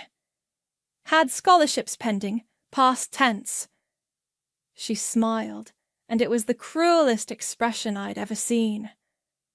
Don't worry, sweetheart. Community college builds character. 2 weeks later, she came home from her health retreat, looking like a completely different person. New breasts, new nose, new chin.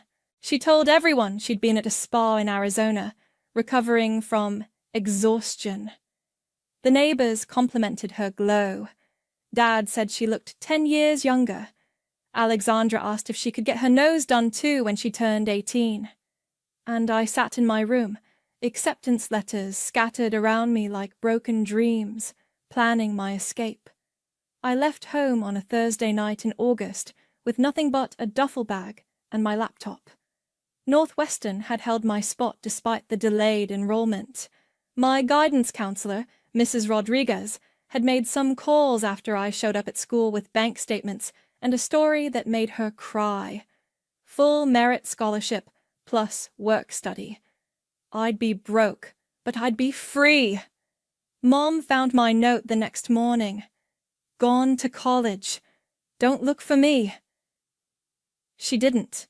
My dorm room was a shoebox I shared with a girl named Jenny, who collected vintage band posters and ate cereal for every meal. I worked in the campus library 20 hours a week, tutored calculus on weekends, and picked up freelance web design jobs whenever I could find them. You're going to burn out, Jenny warned me one night, watching me code at 2 a.m. while she painted her nails black. Can't burn out if you never slow down, I muttered, squinting at my screen. That's how I met Caden. He messaged me through a freelancer platform about building a website for his friend's food truck business. We ended up on a video call that lasted 3 hours, talking about everything except web design. So, you're basically working 3 jobs while taking 18 credit hours? He asked, his face pixelated on my ancient laptop screen. 4 jobs if you count tutoring separately. That's insane. What's driving you? I almost told him the truth right then. Something about his voice, warm but not pushy, made me want to spill everything. Instead I said, student loans are a nightmare. Fair enough. Well, this project pays well, and I've got more where it came from if you're interested. Caden became my lifeline. Not romantically. We were both too busy and too guarded for that. But as the one person who understood the hustle. He was working his way through grad school, building apps and websites for small businesses while studying computer science. You should think bigger, he told me during one of our late-night work sessions over video chat. Stop taking one-off projects. Build something scalable. Like what? I don't know yet, but you're too smart to be coding wedding websites forever. The answer came during my junior year when the pandemic hit. Suddenly, every small business in America needed to go digital overnight. Restaurants needed online ordering systems.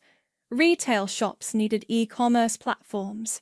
Service providers needed virtual booking systems.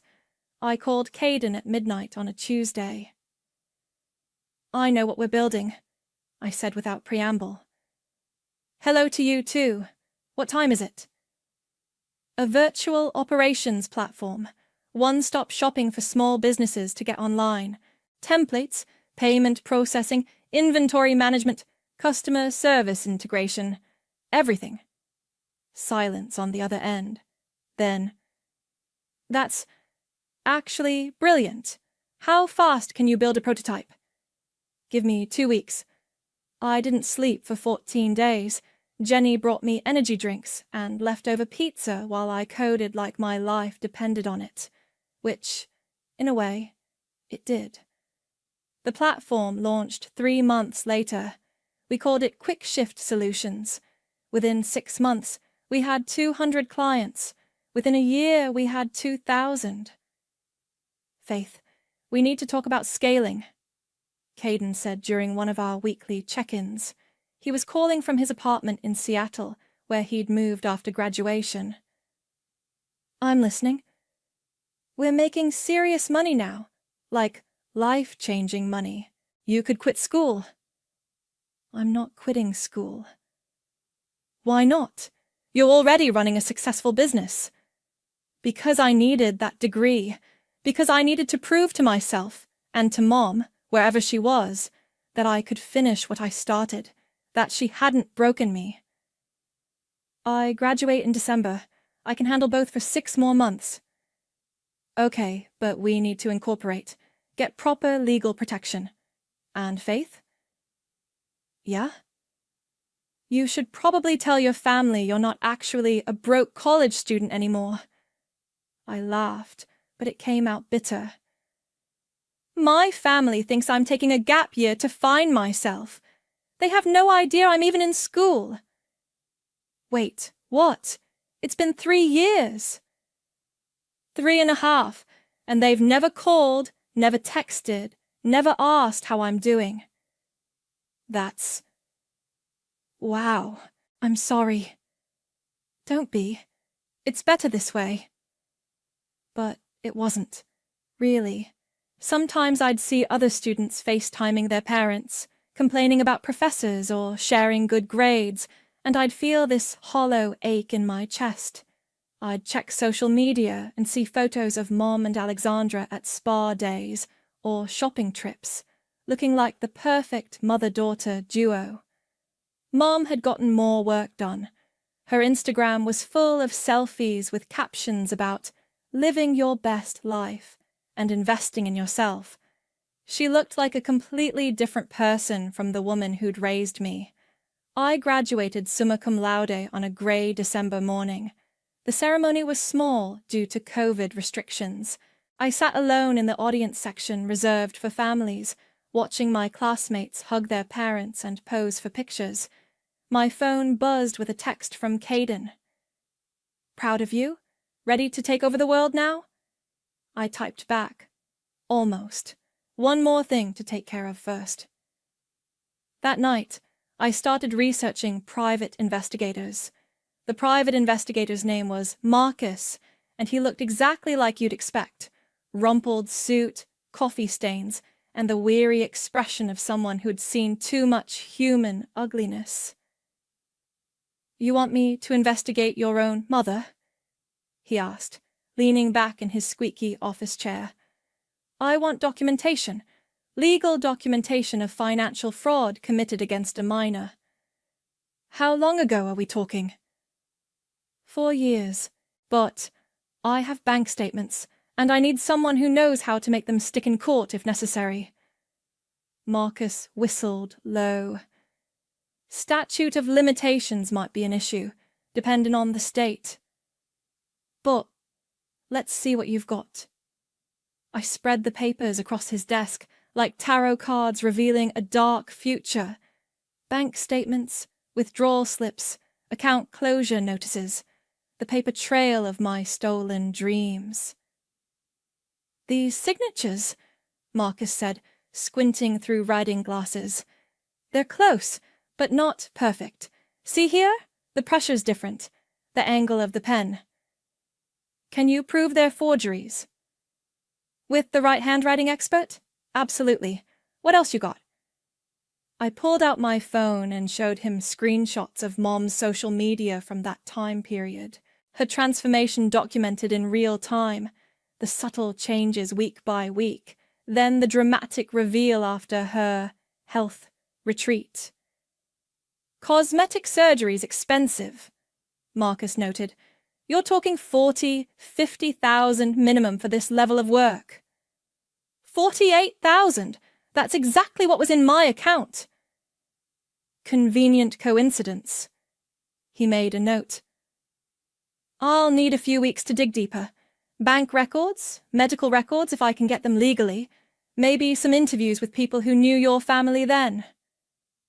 "Whatever it costs." 3 weeks later, Marcus called me back to his office. This time his desk was covered with folders thick enough to choke a horse. "Your mother's been busy," he said without preamble. "The good news is I can prove fraud." "Prove? The bad news is it's worse than you thought." He opened the first folder. "Forged signatures on 17 separate withdrawal slips. I had a handwriting expert analyze them. She'll testify in court that these weren't signed by the same person who signed your school enrollment forms." "What's the bad news?" "She didn't just steal from you." Marcus opened another folder. "Your sister, Alexandra, has a college fund too. Smaller amounts, but there's been activity. Withdrawals starting about 6 months ago."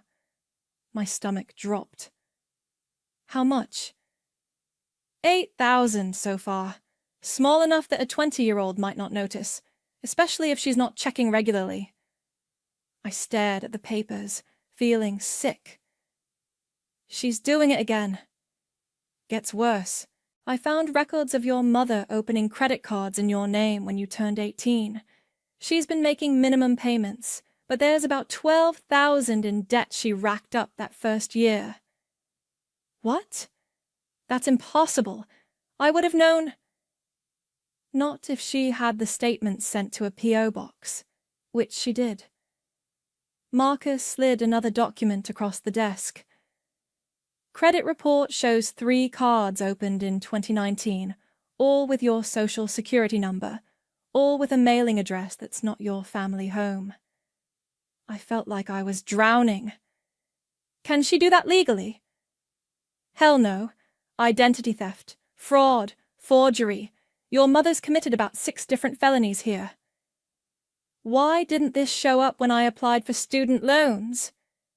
"Because she's been making payments, keeping the accounts current so they wouldn't flag your credit.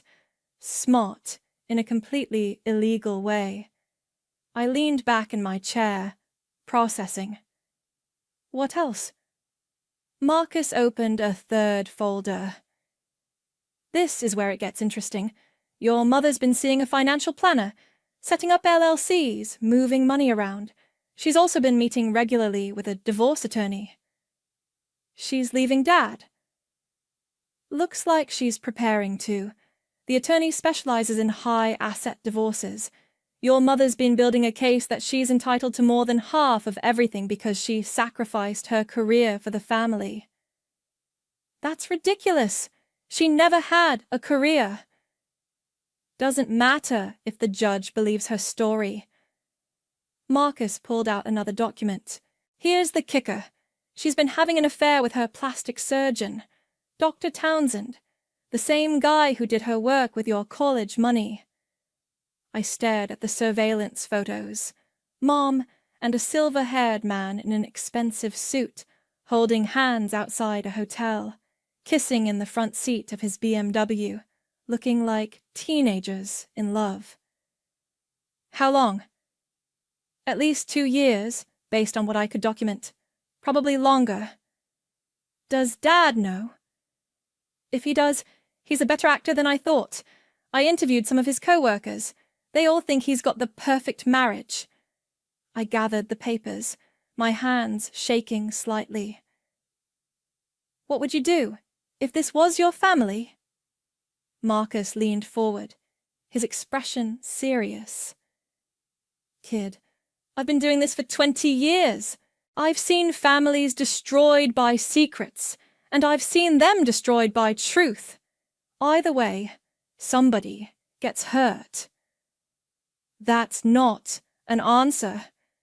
The answer is, it depends what you can live with. Can you live with knowing all this and doing nothing? Or can you live with the consequences of exposing it?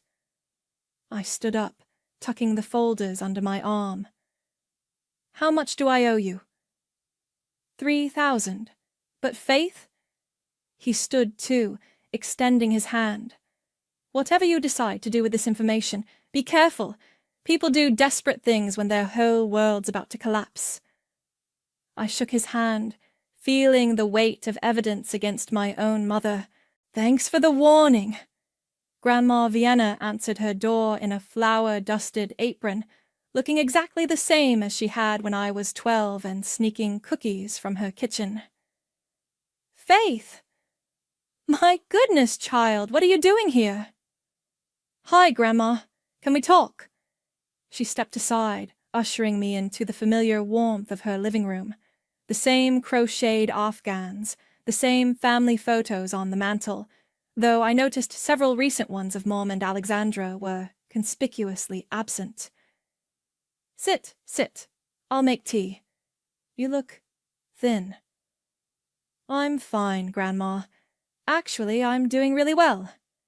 She paused in the doorway to the kitchen. Are you? Because your mother told everyone you dropped out of college and disappeared, said you were going through a rebellious phase. What would you say if I told you I graduated summa cum laude from Northwestern, and I'm running my own tech company? Grandma Vienna set down her tea kettle with a sharp clink. I'd say that sounds more like the Faith I raised than the story your mother's been telling. Then you'll want to see this. I opened my laptop and showed her Quick Shift's website, our client testimonials, the business articles that had featured us. Her weathered hands traced the screen as she read. 2,000 clients? Faith, this is incredible. Why didn't you tell us? Because Mom told me not to come back. Because she stole my college fund and spent it on plastic surgery. Because she's been lying to everyone for 4 years. Grandma Vienna sank into her recliner, suddenly looking every one of her 72 years. Tell me everything. I did. The whole story, from the overheard phone call to Marcus's investigation. I showed her the bank statements, the forged signatures, the photos of Mom with Dr. Townsend. When I finished, Grandma Vienna was quiet for a long time, staring at the evidence spread across her coffee table. I knew something was wrong, she finally said. Your mother changed after that surgery, got secretive, started lying about little things, and the way she talked about you, like you were an embarrassment instead of her daughter. She's doing it to Alexandra now, taking money from her account. That girl worships her mother, thinks Trisha hung the moon. Which is why she needs to know the truth. Grandma Vienna picked up one of the surveillance photos, studying Mom's face. What are you planning to do with all this? I want to expose her, publicly, the same way she humiliated me. And you want my help. I want you to be there when it happens, to witness it, to make sure the family knows this isn't just me being vindictive. She was quiet again, then stood up and walked to the mantel.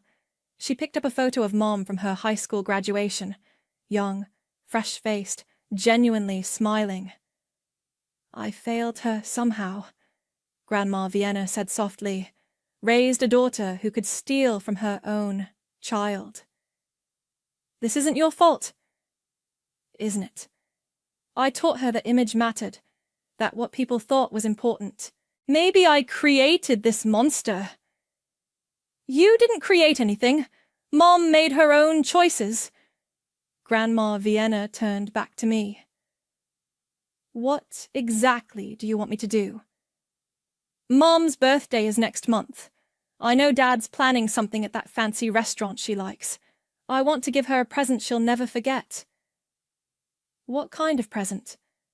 I pulled out my phone and showed her the photos I'd taken at the bank that morning.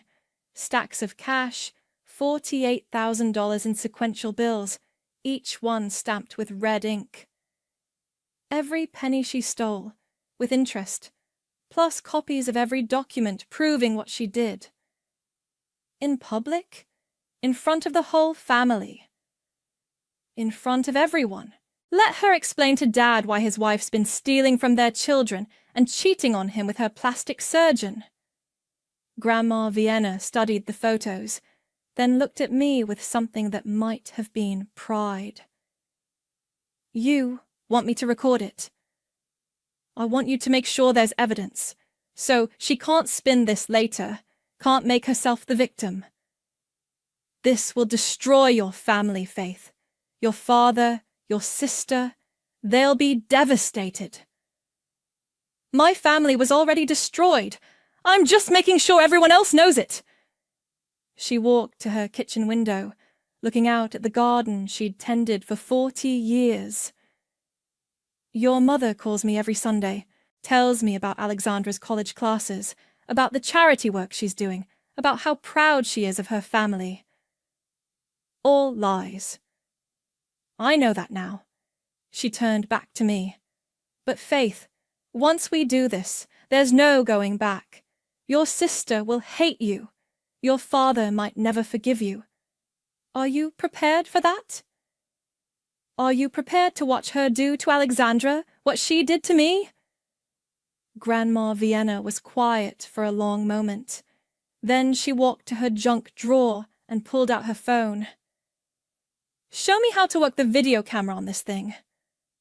I spent the next hour teaching my 72-year-old grandmother how to record, how to upload to social media, how to make sure the video would be seen by everyone in Mom's carefully curated social circle.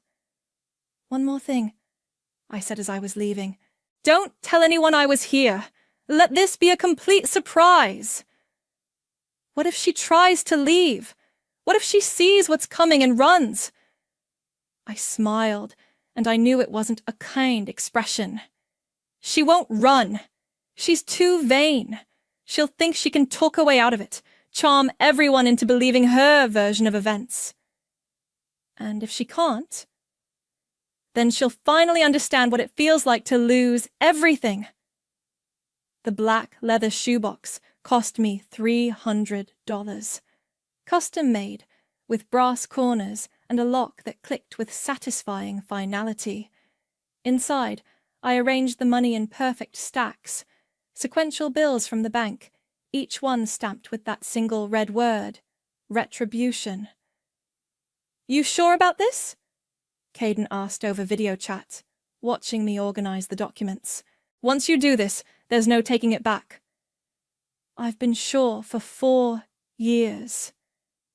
I know, but seeing your family implode in real time, that's going to be brutal. I sealed the manila envelope containing every piece of evidence Marcus had gathered. Bank statements, forged signatures, credit reports, surveillance photos of Mom and Dr. Townsend. A complete record of 4 years of lies. They imploded the day she stole my money. I'm just making it visible. What about Alexandra? She's going to be devastated. Alexandra is 20 years old and still thinks Mom hung the moon. She needs to know what she's dealing with before Mom destroys her too. I placed the envelope in the box, on top of the money. The final touch was my handwritten note, the words I'd been composing in my head for years. For services unrendered, every penny you stole from my college fund, with interest. I hope your new face was worth it. Faith. Yeah? I'm proud of you, for surviving this, for building something amazing despite everything she did. Thanks. That means a lot. Call me after, okay? Whatever happens. I promised I would, then spent the rest of the evening getting ready. Black dress, simple but elegant. Hair pulled back in a sleek bun. Minimal makeup. I wanted to look like the successful businesswoman I'd become, not the broken teenager Mom remembered. The restaurant was exactly as I remembered it, Chez Laurent, with its dim lighting and white tablecloths, the kind of place where wealthy people went to see and be seen. I arrived 30 minutes late on purpose, parking across the street where I could watch my family through the large windows. There they were, the perfect family portrait. Dad in his best suit, looking uncomfortable but trying. Alexandra in a floral dress, animated and laughing. Mom at the head of the table in something designer and low-cut, holding court like the queen she believed herself to be. I sat in my car for 10 minutes, watching them. Alexandra showed Mom something on her phone, probably photos from college. Dad refilled wine glasses with the mechanical precision of someone who'd done it 1,000 times. Mom gestured grandly, telling some story that made Alexandra giggle. They looked happy, normal, like the family I'd once thought we were. My phone buzzed with a text from Grandma Vienna. I'm here, sitting 2 tables away. Are you ready? I typed back, ready. Another text. Your father looks nervous, keeps checking his watch. He always does that at restaurants, worried about the bill. Your sister looks beautiful. So young. I stared at that message for a long moment, feeling something twist in my chest. Alexandra did look young and trusting and completely unprepared for what was about to happen. But then, I remembered the bank statements Marcus had shown me, the $8,000 already missing from Alexandra's account, the pattern repeating itself. I picked up the shoebox and got out of the car. The hostess recognized me immediately. I'd made the reservation under my real name, knowing it would get back to Dad. Miss Faith, your family is already seated. Right this way. I followed her through the dining room, past tables full of couples celebrating anniversaries and business deals. The shoebox felt heavier with each step. Dad saw me first, his face lit up with genuine surprise and joy, the way it used to when I was little, and would run to greet him after work. Faith, sweetheart, you made it. Alexandra looked up from her phone, her mouth falling open. Oh my God, Faith! What are you doing here? Mom turned in her chair, and for just a moment, her mask slipped. I saw fear flicker across her features before the practiced smile snapped back into place. Faith, darling, what a wonderful surprise. I approached the table slowly, the shoebox cradled in my arms like an offering. Sorry I'm late. Traffic was murder. Dad stood up to hug me, and I let him. He smelled like the same cologne he'd worn my entire childhood, and for a second I almost lost my nerve. You look incredible, he said, holding me at arm's length. So grown up, so successful. Thanks, Dad. Alexandra was still staring. I can't believe you're here. Mom said you were traveling, working abroad or something. Did she? I looked directly at Mom, who was gripping her wine glass like a lifeline. That's interesting. What else has Mom told you about me? Faith, honey, let's not... Mom started. Actually, let's.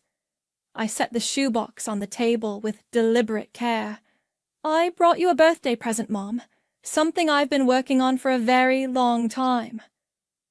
The restaurant continued buzzing around us, other diners unaware that they were about to witness a family's destruction. Grandma Vienna caught my eye from across the room and gave me the smallest nod. It was time. "Open it," I said, my voice cutting through the restaurant's gentle hum. Mom's hands trembled as she lifted the lid. The cash sat there like an accusation, neat stacks bound with rubber bands. Her wineglass slipped from her fingers, red liquid spreading across the white tablecloth like spilled blood. Dad choked on his drink, coughing violently. "Faith, what is this?" $48,000, I announced, loud enough for neighboring tables to hear. "Every penny she stole from my college fund when I was 17. "That's not... I would never..." Mom stammered, but her face had gone pale beneath her foundation. Alexandra's mouth fell open. "What are you talking about?" I pulled out the manila envelope, spreading documents across the table like evidence at a trial. Forged withdrawal slips, bank statements, credit card applications she filled out in my name. 4 years of fraud, all documented.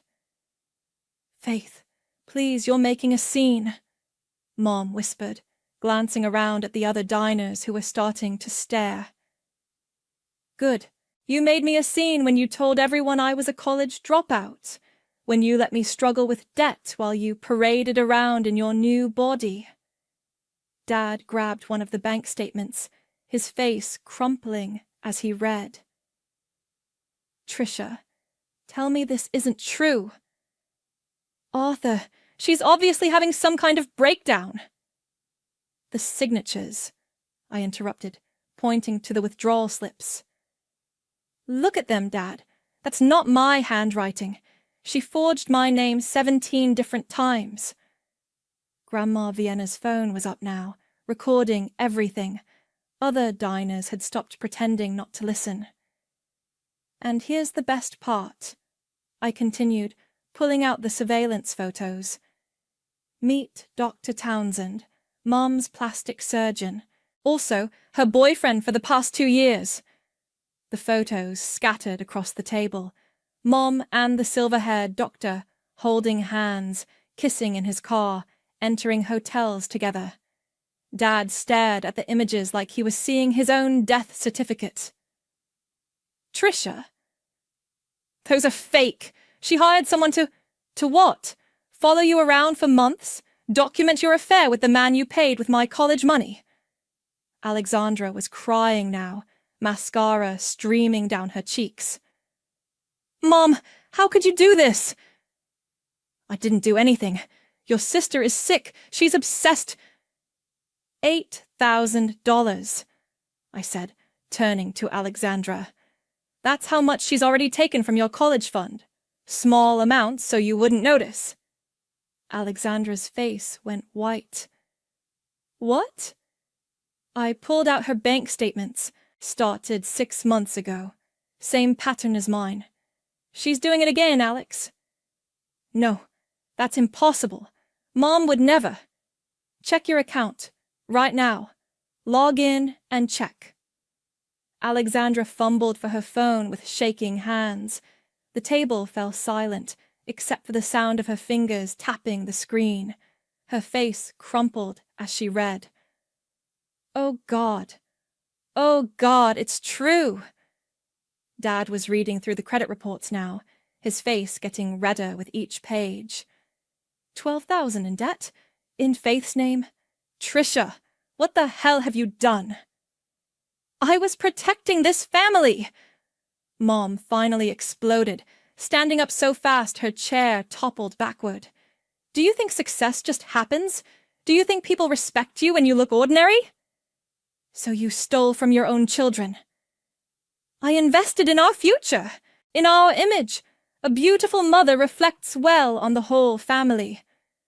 The restaurant had gone completely quiet. Every eye was on our table. "You destroyed my future," I said, standing to face her. "You humiliated me, made me look like a failure who couldn't even get into college. You were always so ungrateful. Everything I did was for you." "For me? You spent my money on breast implants. To be a better mother, to be someone you could be proud of. I was proud of you, before you became this. I gestured at her surgically altered face. Before you became a thief and a liar and a cheat. Mom lunged across the table, trying to grab the photos. You little bitch! You've ruined everything! Dad caught her arm. Trisha, stop! Just stop! She whirled on him. Don't you dare take her side! She's trying to destroy our family! Our family? Dad's voice was deadly quiet. What family? You've been stealing from our children and cheating on me for years. What family is left? Grandma Vienna stood up from her table, phone still recording. Excuse me, everyone. I'm Trisha's mother, and I want you all to know, my daughter is a thief and a liar who stole her own child's future. Mother, sit down! I will not. I raised you better than this, Trisha, and now the whole world is going to know what you really are. She held up her phone. This is going straight to Facebook. Let's see how your book club friends feel about your family values now. Mom looked around the restaurant wildly, realizing her perfect public image was crumbling in real time. Other diners were pulling out their phones, recording the scene. You can't do this to me, she whispered. I'm your mother. You stopped being my mother the day you chose vanity over your own daughter's future. I picked up the shoebox, now empty except for my note. For services unrendered, Mom. I'll never let you rob another daughter again. Mom's face contorted with rage and desperation. You think you've won? You think this makes you better than me? No, I said quietly. It makes us even.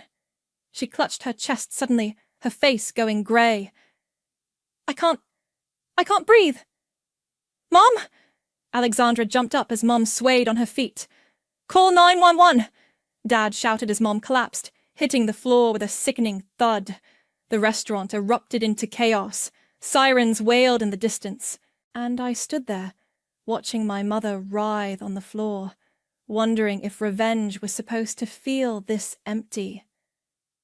Mom survived the panic attack, but everything else died that night. The paramedics wheeled her out on a stretcher, while restaurant patrons filmed with their phones. By morning, Grandma Vienna's Facebook video had been shared 3,000 times. The local news picked it up by afternoon.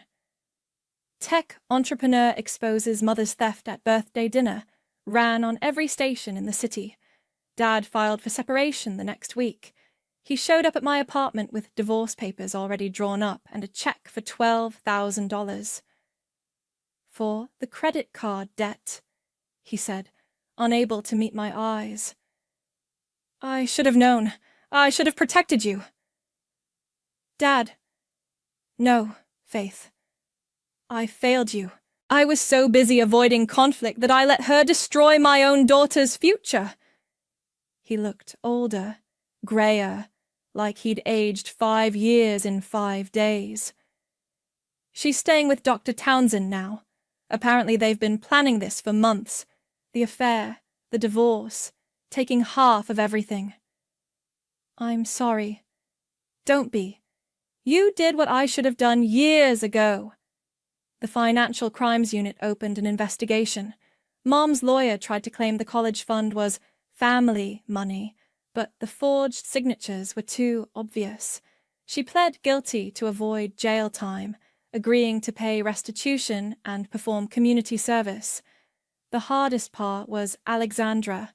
She showed up at my door 3 weeks after the dinner, her eyes red from crying. I hate you, she said without preamble. I know. You destroyed our family. Mom's a wreck. Dad won't talk to anyone. Everything's ruined. It was already ruined, Alex. I just made it visible. She loved us. She made mistakes, but she loved us. She stole from both of us. She was cheating on Dad. She was planning to leave him anyway. Alexandra slumped against my doorframe. I don't know what's real anymore. My whole life feels like a lie. Not your whole life, just the parts she controlled. I let her cry on my couch for 2 hours, then made her favorite grilled cheese sandwiches the way Grandma Vienna used to make them. We didn't talk much, but she didn't leave. What happens now? She finally asked. Now you finish college with your own money, in your own name. You make your own choices instead of trying to please someone who is never going to be satisfied. I don't know how to do that. Neither did I. But you figure it out. She stayed for dinner, then came back the next weekend, and the one after that. Slowly, carefully, we started building something that felt like sisterhood. Grandma Vienna moved in with Dad temporarily, helping him sort through 23 years of marriage and lies. She found hidden bank accounts, secret credit cards, receipts for things Mom had bought and hidden. Your mother was planning to take everything, she told me over coffee one morning. The house, the retirement accounts, even your father's business investments. She had lawyers, financial advisors, the whole setup. But now? Now she gets nothing. Fraud voids the prenup. Your father's keeping everything, and she's facing bankruptcy. I should have felt satisfied. Instead, I felt hollow. Caden called me every day that first month, checking in. You okay? He asked during one of our video chats. I got what I wanted. Justice, exposure, consequences. That's not what I asked. I stared at my reflection in the laptop screen. Successful, independent, completely alone. I keep thinking about that photo on Grandma's mantle. Mom at 18, before she became... this. She looked so hopeful, so normal. People make choices, Faith. You didn't make hers for her. I know, but I wonder sometimes if there was another way. There wasn't. You tried talking to her when you were 17. She hit you and threatened you. Some people only understand consequences. The business kept growing. We landed a contract with a major retail chain, then another with a restaurant group. I hired employees, rented office space, started speaking at conferences about entrepreneurship and overcoming adversity. But I never talked about my family. Alexandra graduated with honors and got accepted to law school. She sent me a photo of herself at commencement, smiling genuinely for the first time in months. Thank you, she texted, for saving me from becoming her. Dad started dating his accountant, a kind woman named Patricia, who made him laugh again. He seemed lighter, younger, like he'd been holding his breath for 20 years and could finally exhale. Mom tried to contact me once, through a lawyer. She wanted to reconcile and move past this unfortunate misunderstanding. I had my own lawyer send back a single sentence. Any further contact will be considered harassment. The day I signed the lease on QuickShift's new headquarters, I found myself standing in the empty office space, thinking about 17-year-old me crying over those bank statements. She couldn't have imagined this. The success, the independence, the family slowly healing around the wound Mom had left. My phone buzzed with a text from Caden. Proud of you. Ready for that European expansion now? I typed back. Ready. Because I was. Ready to build something bigger than revenge. Ready to help other people the way I'd wished someone would help me. Ready to make sure the cycle ended with me. For services unrendered, Mom. I'll never let you rob another daughter again. Starting with myself.